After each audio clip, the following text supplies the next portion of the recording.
is confused, asking how the man could be so calm. Seeing that the man wasn't showing any reaction at all, he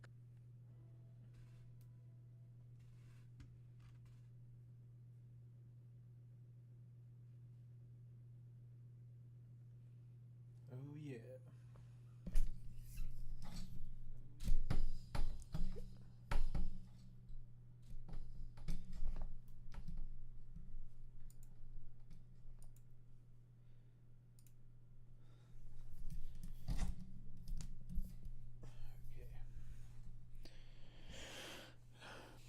There it is, there it is.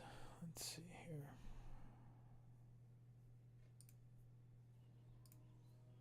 Yo! Keep it real! Glad I could help! Hurry back! Nah, no dueling. It's fine, I've got it. I appreciate Satchmo, but no dueling. I'm not gonna do that. I'll endure this. No, there's no way to increase movement speed stream. Oh, blood rage. Big cooldown.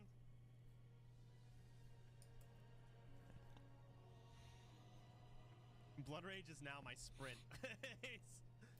It's ironic that you chose the racetrack to go. He's right. I'm actually at the starting line. I've done first person. I did no add-ons besides Questy. And of course the OnlyFans add-on. I did the weapon swap bullshit, and now I've done RP walking only unless in combat.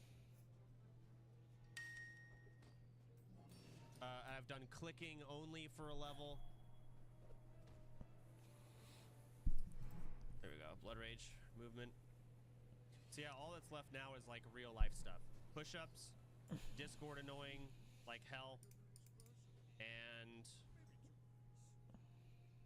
the singing a cappella every 4 bars. Is it 4 bars or 5 bars? 1, 2. It's 4 bars because there's 5. Oh no, 1, 2, 3. Yeah, 5 songs. And I also get Whirlwind now, which is huge. Big power spike for me. There he is. What's up? Glad I could help! Alright. Completed. Excellent. Hey Soda, happy New Year's. Hope you and they have a good year. New challenge? Golf. I am not doing a challenge for level 36. Give me a break. The other ones, I can do at any point. There's really no advantage to, because it's every like bar of XP for the push-ups. So, I mean, it's almost better to do it at like level 50 in a way. It's not really, it's the same shit at the end of the day. But I don't care to do it now. Same with the acapella, it's every 4 bars, whatever. And the Discord aids, yes, doing it now would be better because whatever, but I'm just, if I'm gonna optimize that, I would do it at 4 a.m. and not tell anyone. I'm not gonna do that. I'm gonna tell people when I'm gonna do it. I'll have a set time-ish, like I don't know when I'll ding, because it's gotta be a fresh level, but I'll give people a set time. I'll let them know. But it's not gonna be today, so.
Boom, boom, boom, boom, boom, boom, boom, boom, boom, boom, boom, boom, boom, boom.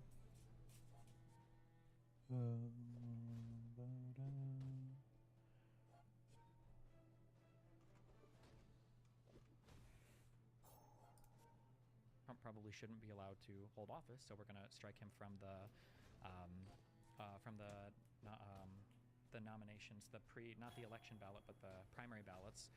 That was challenged by Trump and it went to the Supreme Court. And then the Supreme Court said that, well, this would be really confusing to enforce, so we don't like it. And Congress didn't say that we're going to enforce it, so we don't like it. And it was just bullshit arguments. There is no fair reading of that amendment that would have given you either of these. It was just stupid. I've never heard somebody provide a good argument for it. I've never had anybody challenge me on it that provided a good argument. It's bullshit. It's just absolute bullshit. But the more frustrating part is that conservatives, especially conservative Supreme Court justices, will be critical of liberals for reading the Constitution too openly. So they'll be like, oh, how do you have the right to privacy because of this? Like, that's not written in there. And liberals will say, oh, well, we think that it, like, you have a penumbra of rights. There are different things that imply this. And conservatives will say, well, we need to strictly read the Constitution, only the text. Yes. But for this, they went way out of bounds, and they decided that if it was difficult to enforce the thing, then the thing ought to just not be enforced, which is absolutely nowhere in the Constitution. This would never be an original reading of the Constitution, and it was total fucking bullshit. But there we are. It's not surprising at all, though. I think even Pisco said that the Supreme Court will probably take Trump's side on this, but it is what it is. Did he say that because the Supreme Court is stacked at the time, or did he say that because he thought that that would be the way that they would read the original Because the Supreme Court is stacked by conservatives that have no principles or allegiance to the U.S. Constitution. Obviously, others would disagree. No. They would just lie and make bullshit and roll around in the mud.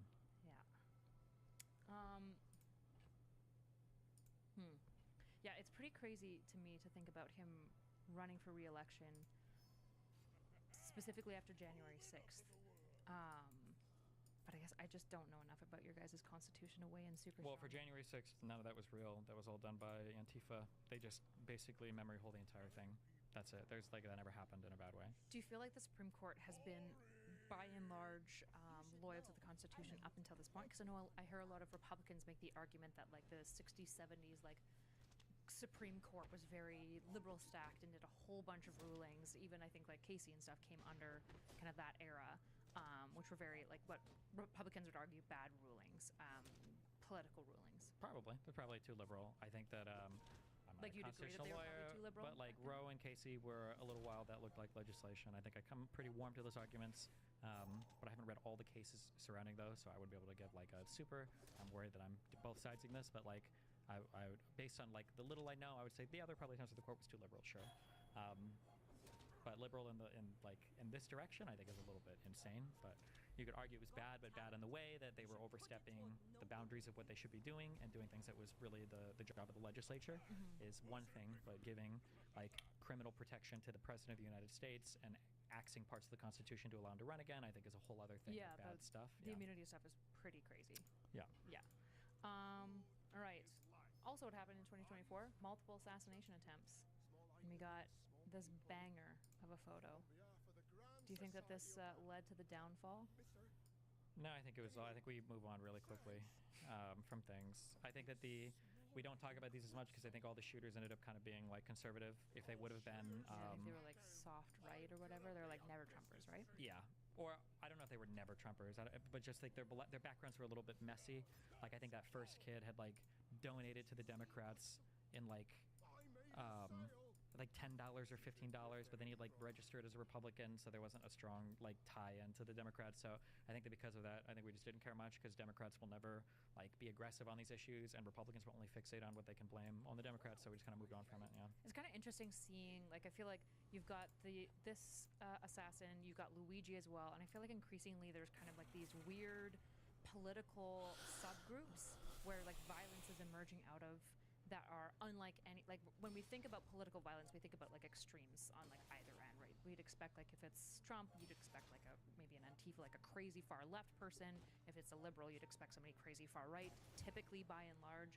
And yet like Luigi was a teapotter, like literally just a Musk guy who... Wait, is that 100% confirmed? Do we know that?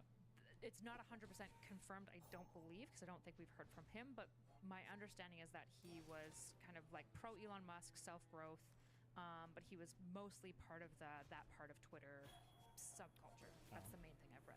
Maybe. I haven't looked into it as much because I saw some stuff that ended up not being true in the beginning, so I just stopped caring. But I think that the scarier thing about where the shooters are coming from or where the assassinations are coming from probably isn't necessarily where they come from, but like who's supporting them. And I think that's probably not good when you see a lot of support for it. there wasn't a lot of support for the Trump assassinations because liberals are cucked and because Republicans always hate when their own gets attacked. The Luigi stuff has gotten a lot of support just because everybody's anti-establishment right now, and frustrated with healthcare, and frustrated with like cost of living and stuff like that. yeah. So then that's like an easy target, I guess. Yeah. I was about to ask you something about the Luigi stuff. How do you draw the line? Political violence. How do you draw the line with political violence? Because I'm assuming that you would be pro like the American Revolution and whatnot. So, like, at what point is political violence condemnable, and at what point would you go, this is the correct thing to do? I think part of having a society is we agree to a system of laws, and we agree that sometimes those laws aren't always going to align with what we want them to be. So maybe around things like abortion or whatever. However, when there are some offenses that are so egregious that they seem to offend like even basic human intuition, and we feel like we're not getting support from legislators, and then we feel like we're not getting support from the lawmakers, then at that point I guess people feel the need to take things into their own hands. I mean, I would agree that that is probably like a righteous path to violence, but you have to be very, very, very careful along the way there, because a lot of people can feel that way about a lot of different things. So do you think, because when I look at like the Luigi case, I feel like the biggest question that I have is I need to know a lot more about healthcare specifically to decide if I think that like that was political violence, that was potentially something that was like probably like morally neutral, justified. But I also think that he should be in jail for all of the charges, like no matter what, because I think even if the healthcare system is fractured, that doesn't mean that we also alongside that want to start fracturing like our judicial system and our prison system and our lawmaking. Like that's not what we want. Do you think that, because I feel like when I hear people talk about the Luigi situation, I feel like nobody's just talking about the meat, which is that like, what is the healthcare insurance situation looking like? What's going on? There's like Wendell Potter. I don't know if you've heard of him. He's a big name. He used to be a healthcare insurance broker pretty high up. Now he speaks out really aggressively against it. And it feels like it's hard to sift through the information necessary to understand if essentially what's going on in healthcare and healthcare insurance is so egregious and politicians are so unmotivated to allow it to change that there is potentially certain political violence and martyrs of that political violence that will be justified if it creates political change. Does that make sense? Yeah, the problem is that like it is complicated and we don't even know what the problem is. So how are you going to change it? And the bad thing about this, I mean, I would argue it's bad ethically. You shouldn't be murdering people. It's bad legally. Obviously, it's against the law. But I think it's bad even like consequentially because like you're not. No good change is going to come after this killing. It was just like the Occupy Wall Street movement. It was just like the Black Lives Matter movement. Like people are mad, but they don't really know about what. They can't even accurately identify the problems, which means that they can't accurately push towards a solution, which means you just have a bunch of misdirected anger that results in people doing damage and then going back to whatever and just being mad and frustrated. Yeah, I agree. It seems like the outcomes of Luigi, like as time has gone on, it's increasingly pushed me towards like, it seems like it wasn't a good move.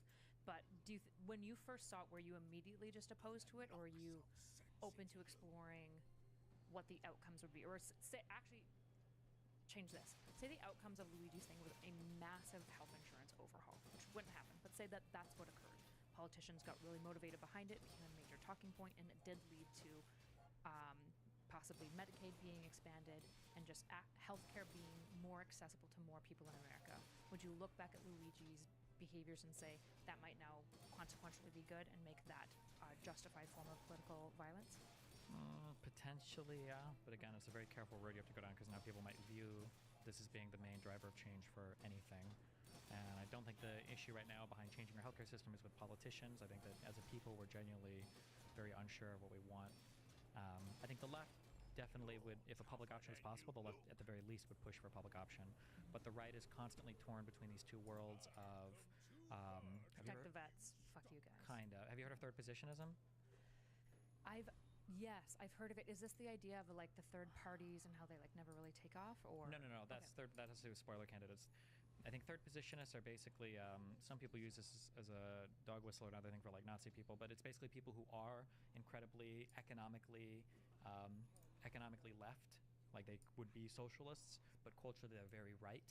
So they would say things like we should expand government protections, but for white people and things like that.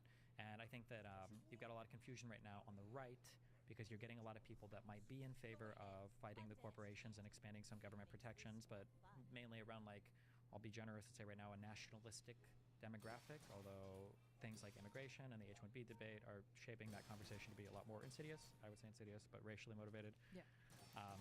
Yeah, and then they also the problem is they believe in so many contradictory things. There's like, we want smaller government, but then we also want like increased tariffs. We want the freedom of association, but we want to ban people from being able to get abortions. We want it's hard to I don't know if they want smaller government or larger government, because it seems like they want larger government for things they like we want to keep funding the military and increase the funding on this, but we also want to defund the Pentagon. I don't know what that means. It's hard to, but there's no actual policy positions that the right talks about, so the people don't have anything to rally around. So they just end up screaming a bunch of things that are incoherent. What do you think is the most insidious part? Which groups? I think in the left we've got tankies, and maybe the kind of especially the cultural progressives, which I think create a lot of insidious issues. It creates a lot of splitting amongst the party, a lot of splitting of opinions. I would argue also a lot of really bad and dangerous opinions a lot of the time. Do you think that there's an equivocal on the right? Because I think a lot of people want to immediately point to Nazis like you would to tankies. I don't know if you think that these are equivocal, and then is there a version of the progressives that are kind of somewhat politically powerful, but maybe not as big as the more dominant Republican Party? Do you see any schisming amongst the Republicans like we have on the left? Or No, I don't even think I don't think they're schisming on either side. I think on the left, I think progressives are just a really small part of the party. They're just people in school and people on Twitter, but electorally, they're basically irrelevant, I think. Or close to irrelevant. On the right, the MAGA people have basically taken over the entire Republican Party. It's been eaten from within by that movement. And then now they're maybe about to fracture on more extremist lines, and they're figuring out how racist do we want to be as a party. And they're slowly discovering that, whether it was saying Kamala wasn't black, or whether it was saying Vivek is not American, or we need to ban all Muslims, or ban certain types of immigrants. I don't know, the right is figuring that out now, but who knows where they'll settle on, because they don't really have any values or principles. They could be taken in any direction, so it's hard to say. Yeah. Interesting. The problem is that in a lot of ways, Donald Trump is kind of he's a parallel to Hassan, and that Hassan believes in socialism and all these things. But if you look at his lifestyle, Hassan is a uber ultra capitalist, and not just he lives in a capitalist country, but he's a hyper consumerist. He has name brand fashion. He likes to fly in private jets. He goes to all the big parties. Yeah. He lives in West Hollywood. He has a cool car. He lives his life like a hyper capitalist consumerist in every way. He likes when you the look pop star lifestyle. Yeah, and when you look at Donald Trump lives his life like the neocon would. He's a billionaire, has his own businesses. He tries to hire whatever the fuck he can. He said he's used H-1Bs in the past. He'll continue to do so. Donald Trump is technically the establishment neocon shill that everybody who follows him supposedly fucking hates, and that he's supposed to represent the anti-interests of. So it's really weird to figure out. I don't know what any of these people actually think or believe at the end of the day, other than Trump tweets funny things. Yeah. Yeah, I feel so much of the politics came down to aesthetic, which I would say self-evidently Democrats lost. I think their aesthetic was very, very bad. Yeah, I guess. This year. But it's imagine you've seen Game of Thrones, right? Yep. Remember the Sparrow, the High Sparrow? Mm-hmm. Imagine people saying they wanted the High Sparrow, but they were supporting the Lannisters, right? It just wouldn't make any sense. There's two diametrically opposed things, and I think that. Yeah, Trump is the same. It's this is the most establishment guy ever. He's friends with Epstein and the Clintons and everybody else, and he's done real estate in New York. And but that's what I mean, right? Is that's if anyone thinks about it for more than 3 seconds, they can realize that he's archetypally everything that they're describing. He's big in Time with the Swamp. He's probably more in the swamp with anyone else because he hasn't been a career politician, so he hasn't had a number of kind of roadblocks to keep him from being more involved in that world. Yeah. But aesthetically, all the anti-institutionalist felt that he was their guy and thought that he was speaking their language, which was very much the vibes policies. Yeah, basically. Yeah. Okay, I found a interesting story. Another thing that happened in 2024 is a mysterious case of a bear body being dumped in the Central Park was solved. Did you hear about this? Yes. What do you think of this story? It's a decade-long mystery. When you run on no policy and no fact or whatever, you can basically get away with doing anything. There were a lot of things that that RFK was involved in that people, it just doesn't matter. You could literally discover or find out that they'd done anything and nobody would care. Okay. So for those of you who don't know, should I play the clip or do you want to describe it? That's 2.5 minutes. But just basically there was a, or no, 'cause it's 2 hours. There was a mystery that I think it was RFK's niece wrote about initially. Ironically enough, she was the author. But a dead bear got found in New York Central Park. Was it 15 years ago? 10 years ago, Mm-hmm. and nobody knew where it came from. It was With a weird. broken bike beside it, so everyone thought that maybe the bicycle had hit it. Was there? Wait, did he actually? Was there a broken bike beside it? Yeah, there was. That's fucking hilarious. If that's true. I don't even remember that part. But people hated bikers, so obviously I think people wanted to blame bikers on this, and it was stupid. And it basically came out. I don't know who uncovered this.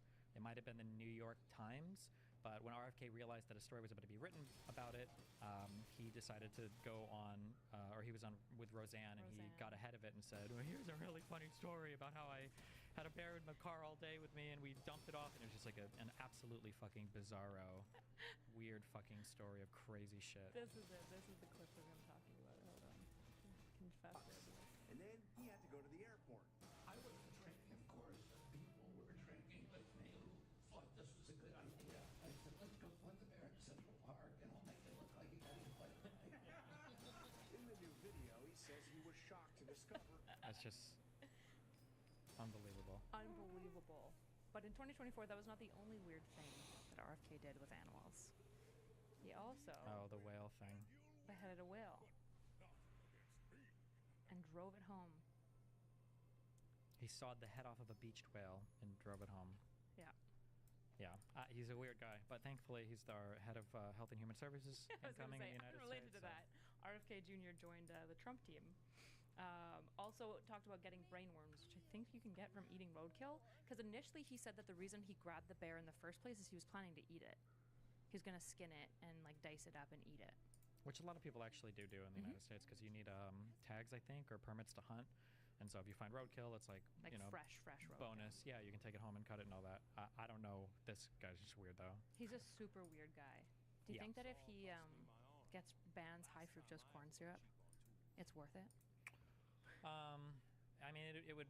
Yeah, there's like a stupid world where a bunch of his stuff ends up being good for Americans, but not for any of the reasons why they think it is. Yeah. It's like if you ban high fructose corn syrup and ordinary sugar becomes like more expensive, and the cost of like processed or sugar infused food increases, and people buy less of it, and we eat less of it. It's better for us, but not because there's any weird toxic chemicals that are poisoning us or any stupid fucking shit. So Yeah. unfortunately, Yeah.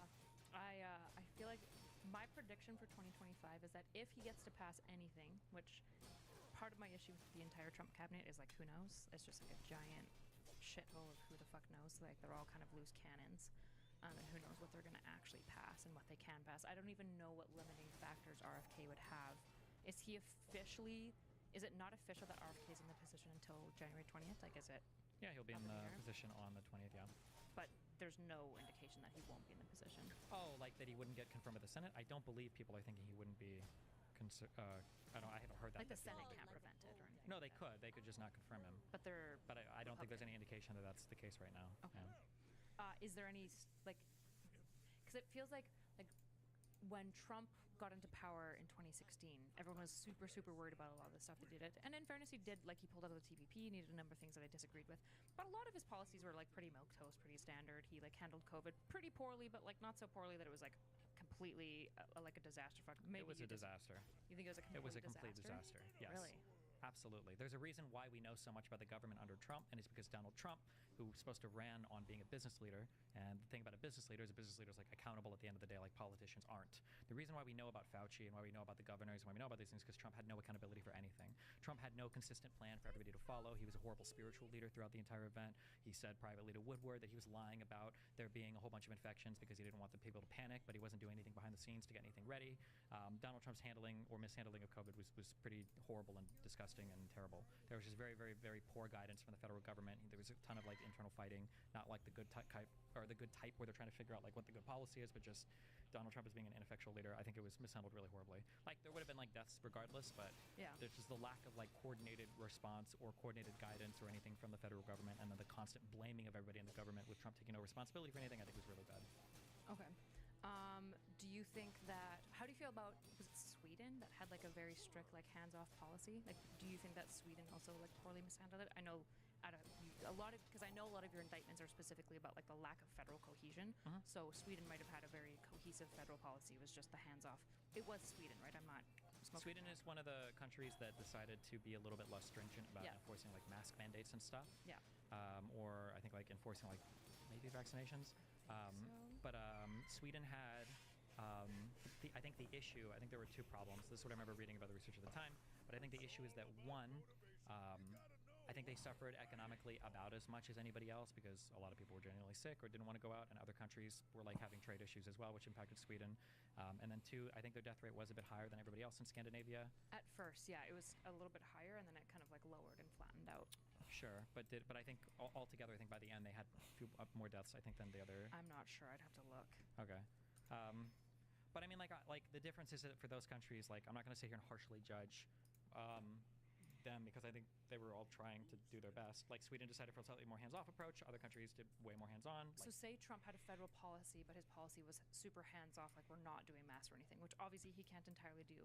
Would you feel that he had handled it better because he at least like had a cohesive moral? I'm trying to understand like what the main indictment you have against Trump's handling of COVID. Like everybody's like we have 50 state governors that are all like looking to do their own thing, and there was just very little federal cohesion. It felt like for like what Trump really expected people to do. So nobody really knew at the end of the day. Like different states had wildly different policies.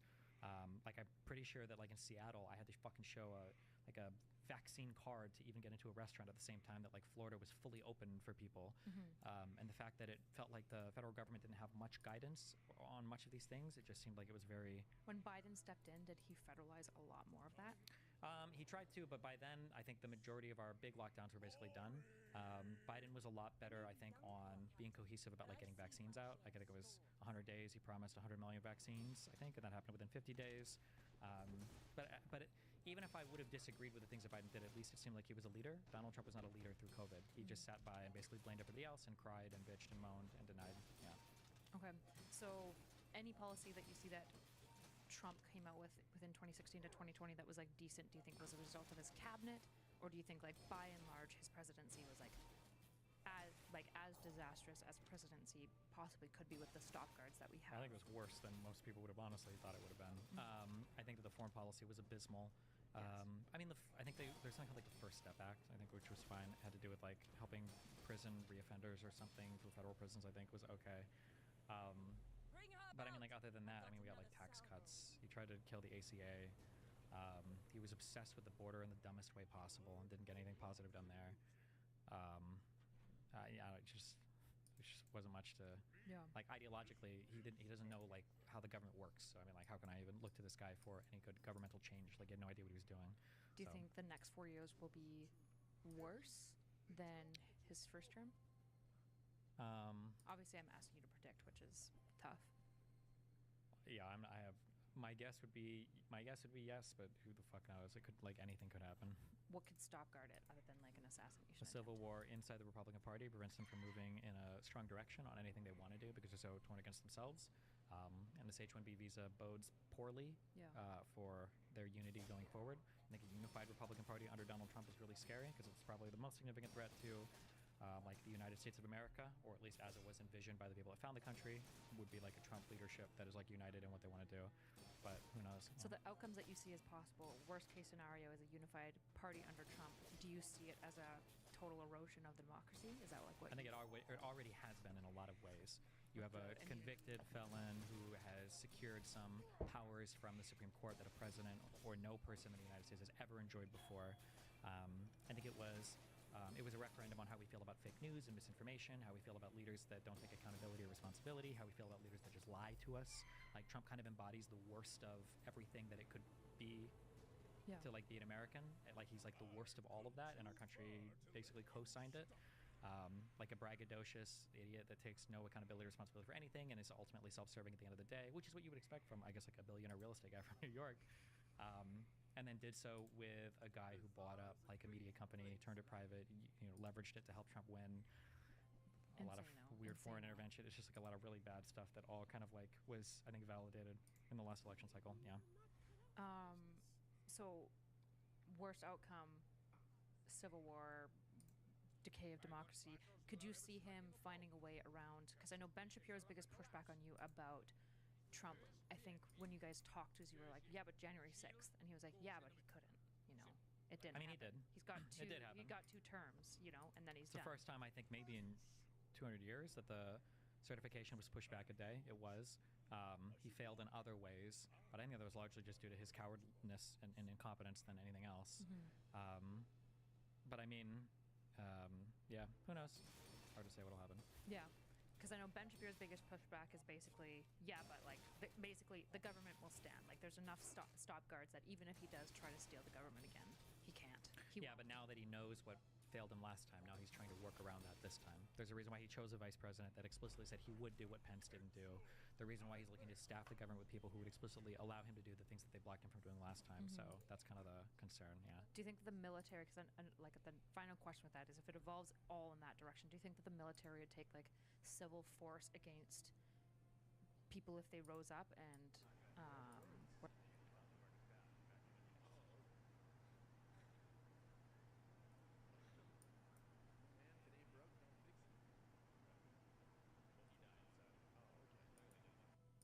are like angry and rioting over and like potentially moving towards a war regarding the certification? Say he tries to push it back again and it's pushed back like 5 days, 10 days. People are probably going to start rioting, presumably. You would hope, you would assume. I have no idea. Maybe they would, maybe they wouldn't. Who knows? Do you think the military would go up against the civilians? I have no idea. It's hard. It's impossible to say. Gotcha. Is there any way within the Constitution that Trump would have the ability to undo the term limits so that he could just run again, or he could extend it? It doesn't really have, the Constitution is not very relevant at this point because Donald Trump and the Supreme Court have co-signed basically doing whatever they want. So I like the question is just a matter of like, does he want to do it? If he wants to do it now and he's got the right people around him, he'll find a way to do it. The Constitution is it's just a safeguard that is there for people that care about the Constitution. But I mean, like Vance himself has advocated for betraying the Constitution, like he said it in plain English. So yeah, Donald Trump himself has tweeted out or social truthed out that sometimes you can suspend the Constitution if you need to. So the Constitution is not really a safeguard anymore. It's the people that are around him that would be the safeguards. And it seems like he's removing those people. So do you think if there's this like, I don't know what this Matt Gaetz, Laura Loomer H-1B schism is, other than calling them like, feels like white supremacists, probably. White something. Do you think that schism would be enough to disempower him, or do you think fundamentally they would still pull together? It's hard to say. The problem, again, is because conservatives are so valueless and they're so lost, it's very easy for them to be led astray by crazy people. I think the vast majority of people fighting against H-1Bs, I think, are probably just people that feel like depressed workers who are having income opportunities threatened by people from overseas.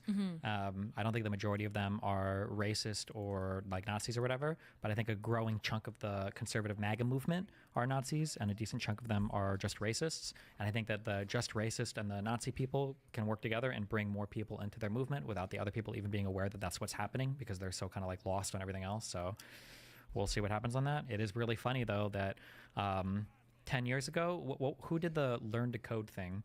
The conservatives roasted the fuck out of Democrats for telling truck drivers to just learn to code. Yeah. And now the conservatives are like, actually, just teach us to code. We don't want Indians. Like, we will learn to code now. We changed our mind. We actually did. So it's, but yeah.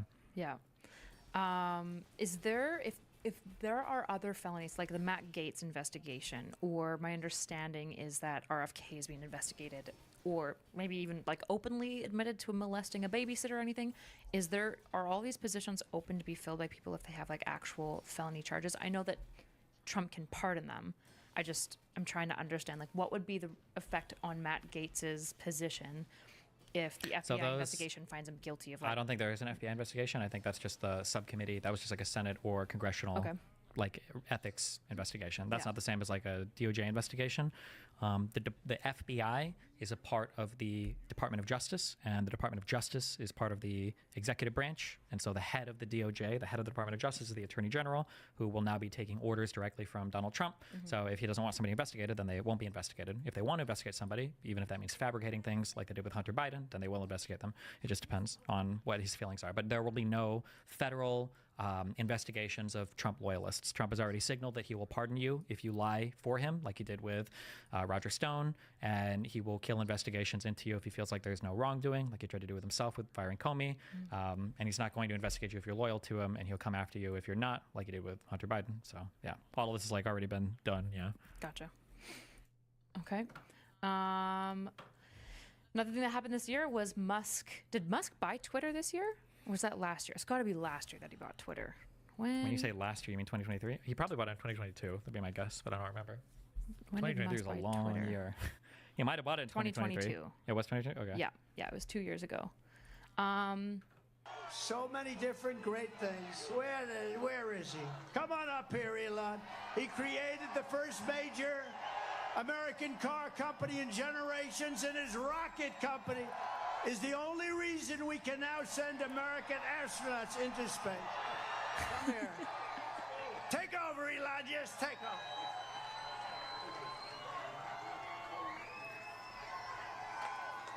Hi, everyone.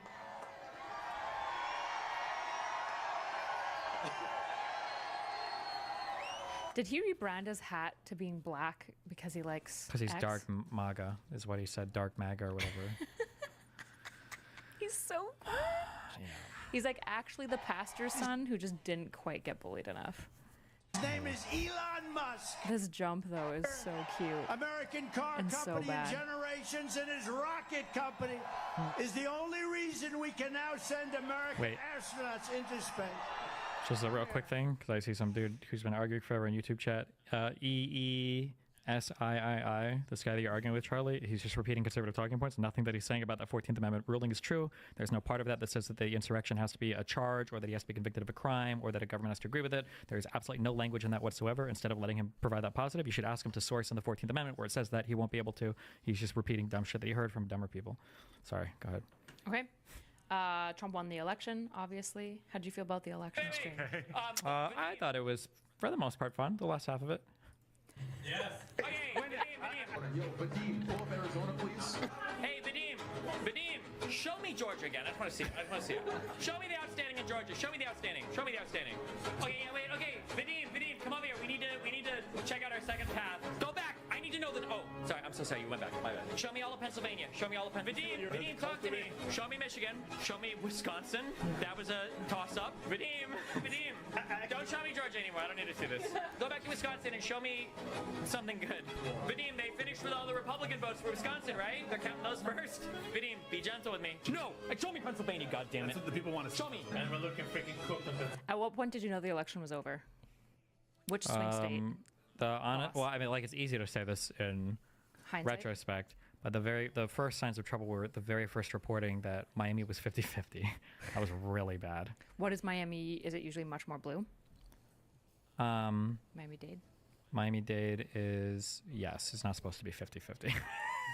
that should not happen, yeah.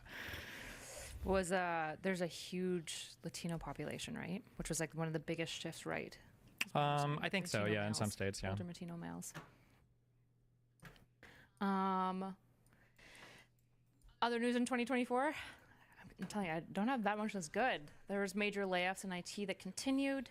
And yet, despite that, Trump is promising to protect H-1B jobs, which will probably not help with the tech layoff that's going on. Based. Fuck tech workers. They've had it too good for too long, and they need to reel that shit back. Comp sci workers are the most well-paid graduates in the United States. Their expectations for what an economy should look like are fucking delusional, and they are due for some reality checks. Goodbye, subscribers.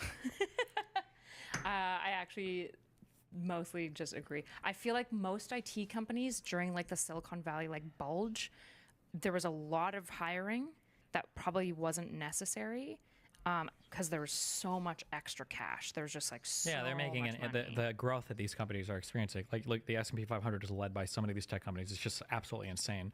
And then you got some tech companies that are like completely just disconnected from reality. Like Tesla is like totally disconnected from reality. Nvidia, like if you would have said like 10 years ago, if you would have said 5 years ago maybe. Remember Nvidia, the company you buy graphics cards from? That's going to be like the company that was the highest market capitalization of any company in the entire world by far, which I think Nvidia was, right? They beat. Are they right now? I don't even know. Like it's just like it's insane. Yeah, it's insane. It's like where did Nvidia come out of? It was like out of nowhere. Do you think this comes back to the H-1B, which I feel like the blowout over the H-1B stuff has been super fun. Have we heard any response from Trump about Laura Loomer? I don't know about Laura Loomer in particular. 'Cause she was close to him. She was like on the private jet. She was like one of the advisors. Yeah, no, I think that once the bad press came out about her, he basically ditched her. What was her bad press? That she's fucking insane and she was hanging around Trump too much, and that Trump was maybe cheating on his wife again, or I don't know what him and his wife are doing, but yeah. Gotcha. We got some other great H-1B. God, I hate this woman. The H-1B thing, though, represents, it's very funny, though, because this is like the neocon versus the MAGA type of econ stuff. Like under Bush, you always had like these Tea Partiers and small government people that didn't like the expansion of the Department of Education with No Child Left Behind. They didn't like that he didn't crack down on immigration enough. But like the reality is business owners and people who are invested in the economy in general like these things because it helps the economy grow. More government spending usually helps the economy. More immigration helps the economy. And H-1B is like a continuation of that. Conservatives saying that like, oh, we're kind of populist, but in reality, like we want to have our workers too, obviously. Yep. And Elon Musk and Trump are both billionaires who are invested in the economy and invested in workers coming over. So it's not surprising at all that they would fight the neocon position on that. But the MAGA people behind them are somehow surprised that billionaires are advocating for billionaire interests. So, but it is I know. What it is. The tech right and like the kind of like the Christian worker right that was fusing together. I was wondering what would be the thing that would separate them, because it's obvious that they're not going to stay together. Their interests are way too far apart. The benefits of a tech billionaire is not that benefits like a truck driver. They just have. Probably, yeah. But it also depends on how much like misinformation people get fed too. Like you might be able to convince these people otherwise that it is in their interest to believe in a particular thing. Like a lot of poor people still believe in trickle down economics, which is retarded. Yeah. So who knows? Yeah. So recently, President Musk was backed by Trump. Have you seen like all of the coping from Trump and Musk about the President Musk stuff? Yeah, I saw the clip of Trump saying that like, well, he can't be president because he's not American, and I don't know. Who knows where that relationship will go? It's hard to say. I'm so curious to like watch. Do you think that they'll schism? Because I feel like Trump is not gonna put up with. Like, you can't have like two big narcissists. I seriously doubt there's as much like division between Musk and Trump as people are implying there is. Although Trump's truth tweet about Musk coming back to Mar-a-Lago was incredibly fucking cringe. So weird. I thought that was fake. I'm not gonna lie. The first time I saw it, I was like, "This is AI. There's no way this is real." Or not, real? Or just like a not. I thought it was just like somebody did like a Photoshop or like. It's like an ex-girlfriend. It's like a girlfriend being like, "Please go home." Yeah, it was really weird. But both of these guys have like incredibly fragile egos, so it's really who knows. Like, yeah. Do you think that the party is more aligned with Trump, though? Do you think that the voters are more aligned with Trump still than Musk? Like, the loyalty is fundamentally Trump? Absolutely. Trump was not supported because he supported Musk. Musk was supported because he's supporting Trump. Yeah. And all the Silicon Valley people's lines to Trump were through Musk, but like the people are still largely supportive of Trump. So if there was a big schism between Trump and Musk, the vast majority of them would support Trump, but a non-insignificant margin would leave because of Musk, I think. So that's weird. But like Musk is just seen basically as an aggregator for, an augmenter for Trump, basically. He bought X to help Trump. He's doing these things to help Trump. He wants to build the economy for Trump. The loyalty's with Trump first, yeah. Yeah. Nobody knows the system better than me. I know the H-1B. I know the H-2B. Nobody knows it better than me. I know the H-1B very well, and it's something that I frankly use, and I shouldn't be allowed to use. We shouldn't have it. Very, very bad for workers. As we speak, we're finalizing H-1B regulations so that no American worker is replaced ever again. H-1B should be used for top, highly paid talent to create American jobs, not as inexpensive labor program to destroy American jobs. Why did you change your mind on H-1B? I didn't change my mind. I've always felt we have to have the most competent people in our country. We need competent people. We need smart people coming into our country. And we need a lot of people coming in. We're going to have jobs like we've never had before. But sir, you said you changed your... Nobody knows the system better. Interesting. I wonder why he's like willing to change his tune a little bit about being like, yeah, H-1Bs, I use them, but they're bad, to like, no, of course we're supporting them. Do you think it's because of Musk specifically? Like, it feels like that shift that we see amongst these, almost a decade, it has to be Musk's influence and Vivek's. It could be. Or it could just literally be he just wants to, I have no idea. Actually, I'm not even going to guess. I don't know. It might be Musk and Vivek. It's hard, again, because I don't know if Trump knows anything about the economy at all. I can never tell when he speaks if he has any idea what the fuck he's talking about, so I have no idea. You're still split on like whether he's like malicious or just stupid? Oh, well, no, I'm not split on that. I think he is stupid, but he might be a little bit less stupid when it comes to H-1Bs, but I have no clue. Gotcha. Like, I don't even know if Trump's businesses would even utilize H-1B visas that much. Like, if he's doing like commercial real estate and shit, if you're talking like construction workers and stuff, like, are these even H-1B, maybe H-2B jobs? Like, I have no idea. I really don't know. Yeah. How do you feel about, since we're moving into global politics, how do you feel about Biden kind of like pushing through a bunch of extra aid and taking off a bunch of the limits on Ukraine. Do you think that under Trump that will like immediately change, or? I mean, it's probably just things. People rush to do some things at the ending of the presidency. I mean, I wish it would have been done earlier, but we don't really have the support in the U.S. for it. So I think Biden did a decent job with what he could. Maybe he could have pushed for more foreign policy-wise, but I mean, who knows? But yeah, we don't have like a coherent, a house divided against itself cannot stand. Like, we're so divided at home about what America even is or means that it's hard to present like a unified front when it comes to supporting allies across the world. It's hard to say, yeah. How do you predict the dynamic between Putin and Trump to look? Because before, it felt like in 2016, if I remember, Trump was a pretty big Putin friend. He liked Putin. He was like, we got the best relationship. He's a swell guy. He was definitely working on like improving relations with Russia. Whereas it feels like what Russia's doing right now is like diametrically opposed to anything that America can be for. Do you think that he's going to try to smooth over the relationship with Putin? I have no idea. That could go any direction. It could be that like Putin sees like an opportunity to end the war in Ukraine and goes to Trump and is like, listen, let's do peace. Give me some territory from Ukraine and we'll call it even Stevens. And now Trump is really good because now he solved the war and Putin gets what he wants and Trump gets what he wants and Ukraine is kind of forced to accept the concession because they're probably not going to win because they're not going to get the support they need. Or it could be that Donald Trump gets really irritated that Putin is not accepting a deal that he thinks favorable, and who knows what ramping up support from the U.S. side would look like. It literally is impossible to predict Trump on like anything. Is he less predictable than any politician, basically?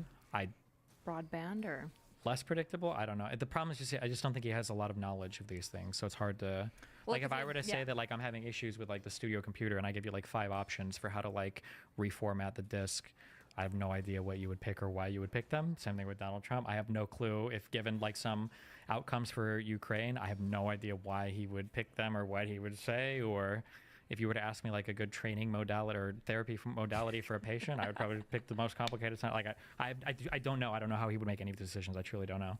It's hard to say. Yeah. Why don't you roll the ad right now, and I'm gonna grab more water and stuff. Okay. All right. We have I don't know if the scenes just changed a ton, guys. Hopefully not. We have an ad read. Get ready. Okay. Here it comes. It's your favorite. Be careful. Company. Hey guys, today I'm excited by our sponsor, Private Internet Access. Stephen, could you tell us what is a VPN? Imagine that you just ordered the most fun game in the universe, okay? And you have the most annoying neighbor ever.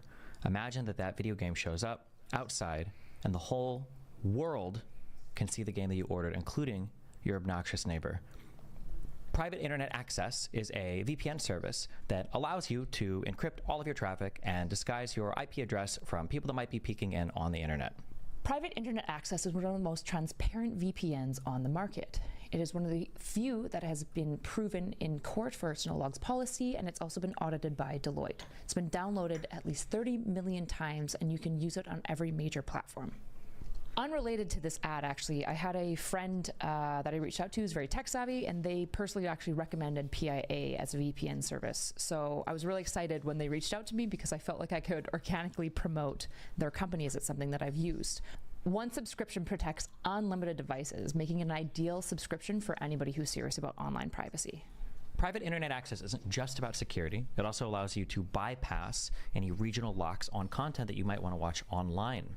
I was just talking to my good friend Kyla about a TV show where people crash land on Earth and are trying to go back into outer space, and it's called Scavenger's Reign. I don't know what this show is, and I don't care about this show, but I do know that if I was a Canadian and I was trapped in Canada and unable to watch it because it's only available on the American version of Netflix, I would need a VPN, which Private Internet Access is, that would allow me to access that content. It also offers things like peer-to-peer sharing, so that you can share files between different systems that are logged into the same VPN. Generally, wherever you are in the world, however many devices you have, it will allow you to bypass any regional locks that will let you watch the content that you've already paid for, no matter where you are. You can sign up now risk-free because there is a 30-day money-back guarantee. They provide 24/7 customer support. You get a big discount if you sign up with the link that we have posted below. Sign up today. Protect your digital life with Private Internet Access. Use our link piavpn.com/bridgespodcast below for a special discount, 83% off, and you'll also get 4 extra free months. Protect your digital life today with Private Internet Access. think so, yeah. 83. And if you're trying to get porn and you live in Florida, True. now you need Or Texas. Or Texas. I think Texas is already like that, but Well, now maybe they've been in a porn desert. The worst part of all these like porn bans is people. Isn't it just porn sites that won't comply with the ID stuff? Like, won't people just go to different, more seedy websites? yeah, which is part of the argument. Wow. Wow. Good job. That was such a good read. Thank you. Do you like listening to your voice? I think it was a really good read. I signed up for 4 more accounts right now, Did you? actually. Yeah. I use private internet access to hide that I was using more accounts to sign up for private internet access, so. I don't believe you at all. I hate listening to ads. I love PIA, but I hate listening to my own voice in ads. Okay. What do you want to do this year? Are you still going to Japan? Do you want to go to Japan still? Yeah, that's on the horizon. We're going to, are we allowed to say we're going soon? Yeah, I think so. To Atlanta? Yeah. To talk to the Ben Jordan? Mm-hmm. I even got his name right. Look at that. you. Oh my God. That's going to be fun. You know who I'm most excited for? Oh, Biden said he would talk to us too? Ugh. Besides Biden? My daddy. No, Dr. K. Oh shit. That's in like a week or two, isn't it? Yes. Ooh, that's I know. crazy. I'm so excited. Did you get him for anything else? So Dan could? No, I'm just kidding. No, I did not. Weirdly enough, I was like, You know, I bet you he'd come on if we asked him to. Do you think he would? No, and I don't think I would facilitate that. So Just burn that bridge. yeah, I'm good You're good. on that. Which guest that we had this year was your favorite? For bridges? Mm-hmm.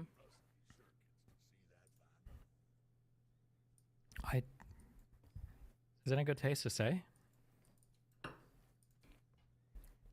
You love them all equally. Exactly. They're all so good. What is who's somebody that you feel like you should lean into the relationship more? You'd like to have back more. All often? of them. No, I'm just kidding. Like, who did you jive with the most? I think the challenge when choosing good guests, and this is something we're probably going to focus a lot more on this year, is did I send you the document? Like, no more women, only white people, ages 20 to, no, I'm just kidding. Yeah, that's why I'm tanning now, so I can bypass some of those. Yeah. The only, I think the challenge is that you have to choose people that are like topically relevant, Yeah. which is challenging. Like, what are things that we're talking about in the world?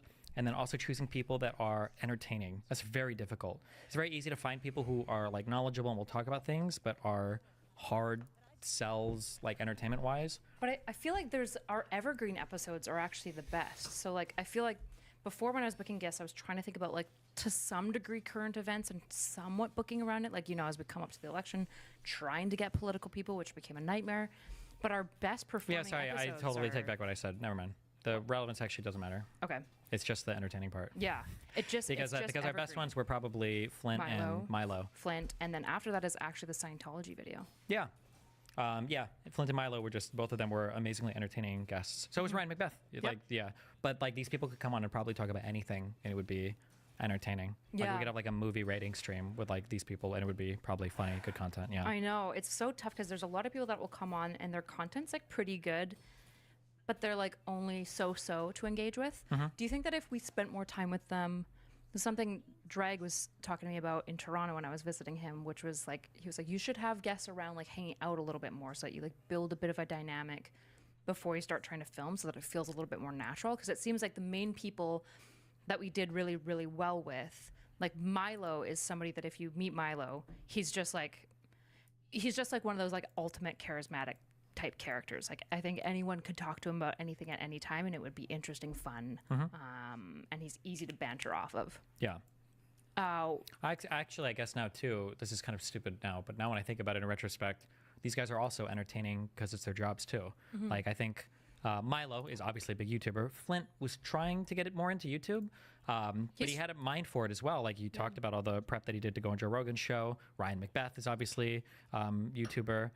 So yeah, I guess like these guys have like a background in terms of like presenting their stuff. So it makes sense. It just sucks because I feel like it would be super valuable to get more academics on, but academics and like experts in general are just bad at speaking a lot of the time. Yeah. Not bad at speaking, but bad at speaking in an interesting and engaging way. Yeah. Yeah. Yeah. And I don't know, is there anything that we could prep them with to help, or probably not? Drugs. Get them drunk. No, I meant like drug them. But alcohol might work. No, I don't know. Just sneak them Molly. I'm not sure, actually. It might just come down to guest selection, maybe. But not necessarily picking people that are content relevant, but picking people that are just like have a penchant for being entertaining, maybe. Entertaining. Yeah. That's really tough with academics. That's a tough one, because if you listen to academics, almost all of the media that they have available of them is almost always going to be very stiff interviews, where even if they are an interesting person, it's probably going to be hard to tell from the medium that they're using, right? It's going to be like academic presentations, or it'll be academic interviews, which are like small time radio shows or whatever at the university, which just doesn't really facilitate somebody's big personality if they have one. Maybe, yeah. So do you think the biggest selection criteria for podcasting is basically just charisma? It's a big one, yeah.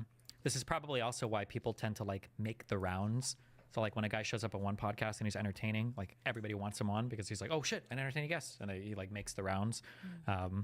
So yeah, I don't know if there's like a better secret selection criteria there to look for people other than just seeing people on other podcasts. And yeah. How do you feel about like the different internet cultures? Like, you've been in the streaming culture for a long time, but now you're getting exposed to the podcaster culture. Are you inserted or interested in inserting yourself in any way with more of the traditional podcasters? Do you see a difference? Like, streamers are oftentimes more mature, a little bit less reliable, in my experience, at least booking them. Yeah, maybe, but like it feels like podcasting audiences either go like hard right in terms of all being weird, creepy, conservative. I shouldn't say creepy, but just like bad conservative shit, or they're not political, but they're far left, and that like, oh, like I listen, like it wouldn't surprise me. Do you know Dan Carlin? Mm-hmm. Like if he were to mention like, oh, I might do a Bridges podcast with Destiny, that even though I don't think he's like overtly a very political person, or I don't know if he's like political at all, it wouldn't surprise me if like his audience is like, wait, this is the pro-genocide, hates Palestinians guy, just because they've heard things of me from other left-leaning people. Yeah. So yeah, I don't know. I'm not sure.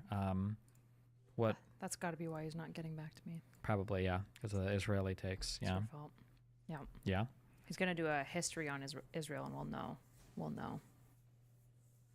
He will, and he'll come out. Never mind. We'll see. Come out where? He'll come out with some anti-Destiny takes. He'll have clips of me for all of the wrong arguments. Yeah. Is there anyone you wish that we could get? I want to talk to Biden. Before, like, okay. I tried to look up emails of all the interesting people for the J6 stuff, but their emails are not publicly It is not. I was like, digging. I wanted Hirschman, I wanted Cohen. Cohen we might be able to do, but now that I've looked at stuff, I'm not sure. William Barr. Getting some of these like more political people would have been super interesting, but it's really hard to find their contact info. Maybe I should reach like privately to find it.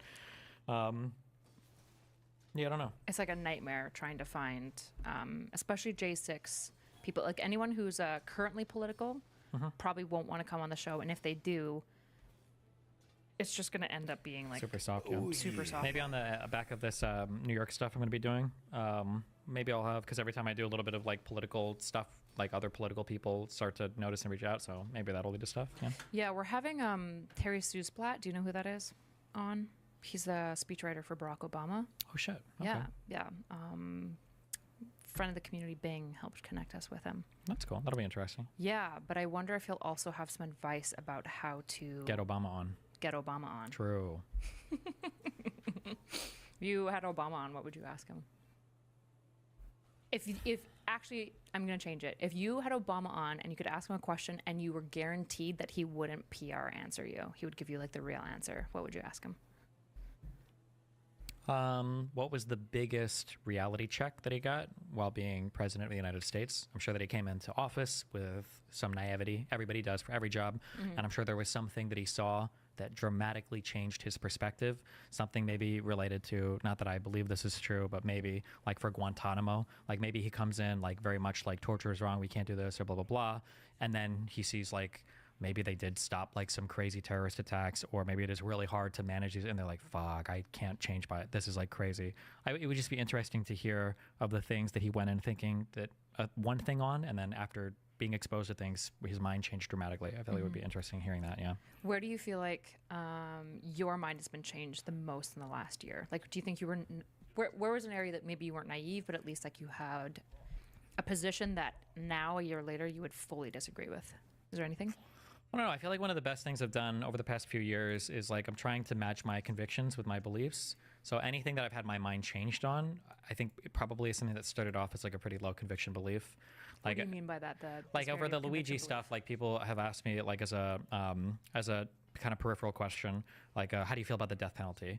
And I'm like, I'm in favor of the death penalty, but I'm like 51-49 in favor. Like I could be changed on it. So it might be that like in a year I'm actually like anti-death penalty, but like I don't have like a strong position on it now. So I've tried to do a better job at like having accurate conviction for the strength of my belief on a given thing. I think I've done a decent job at matching that for the past couple of years. Okay, gotcha. So like if you were at like 51% in favor of opposed to Luigi, basically that would say that the way that you talk about it, you would want to make sure that you would actually be able to be moved by like 2% information. Yeah, and I think I've said as much on stream. I'll literally say like I'm like 55-45 on this or whatever. The Luigi thing I'm quite a bit against.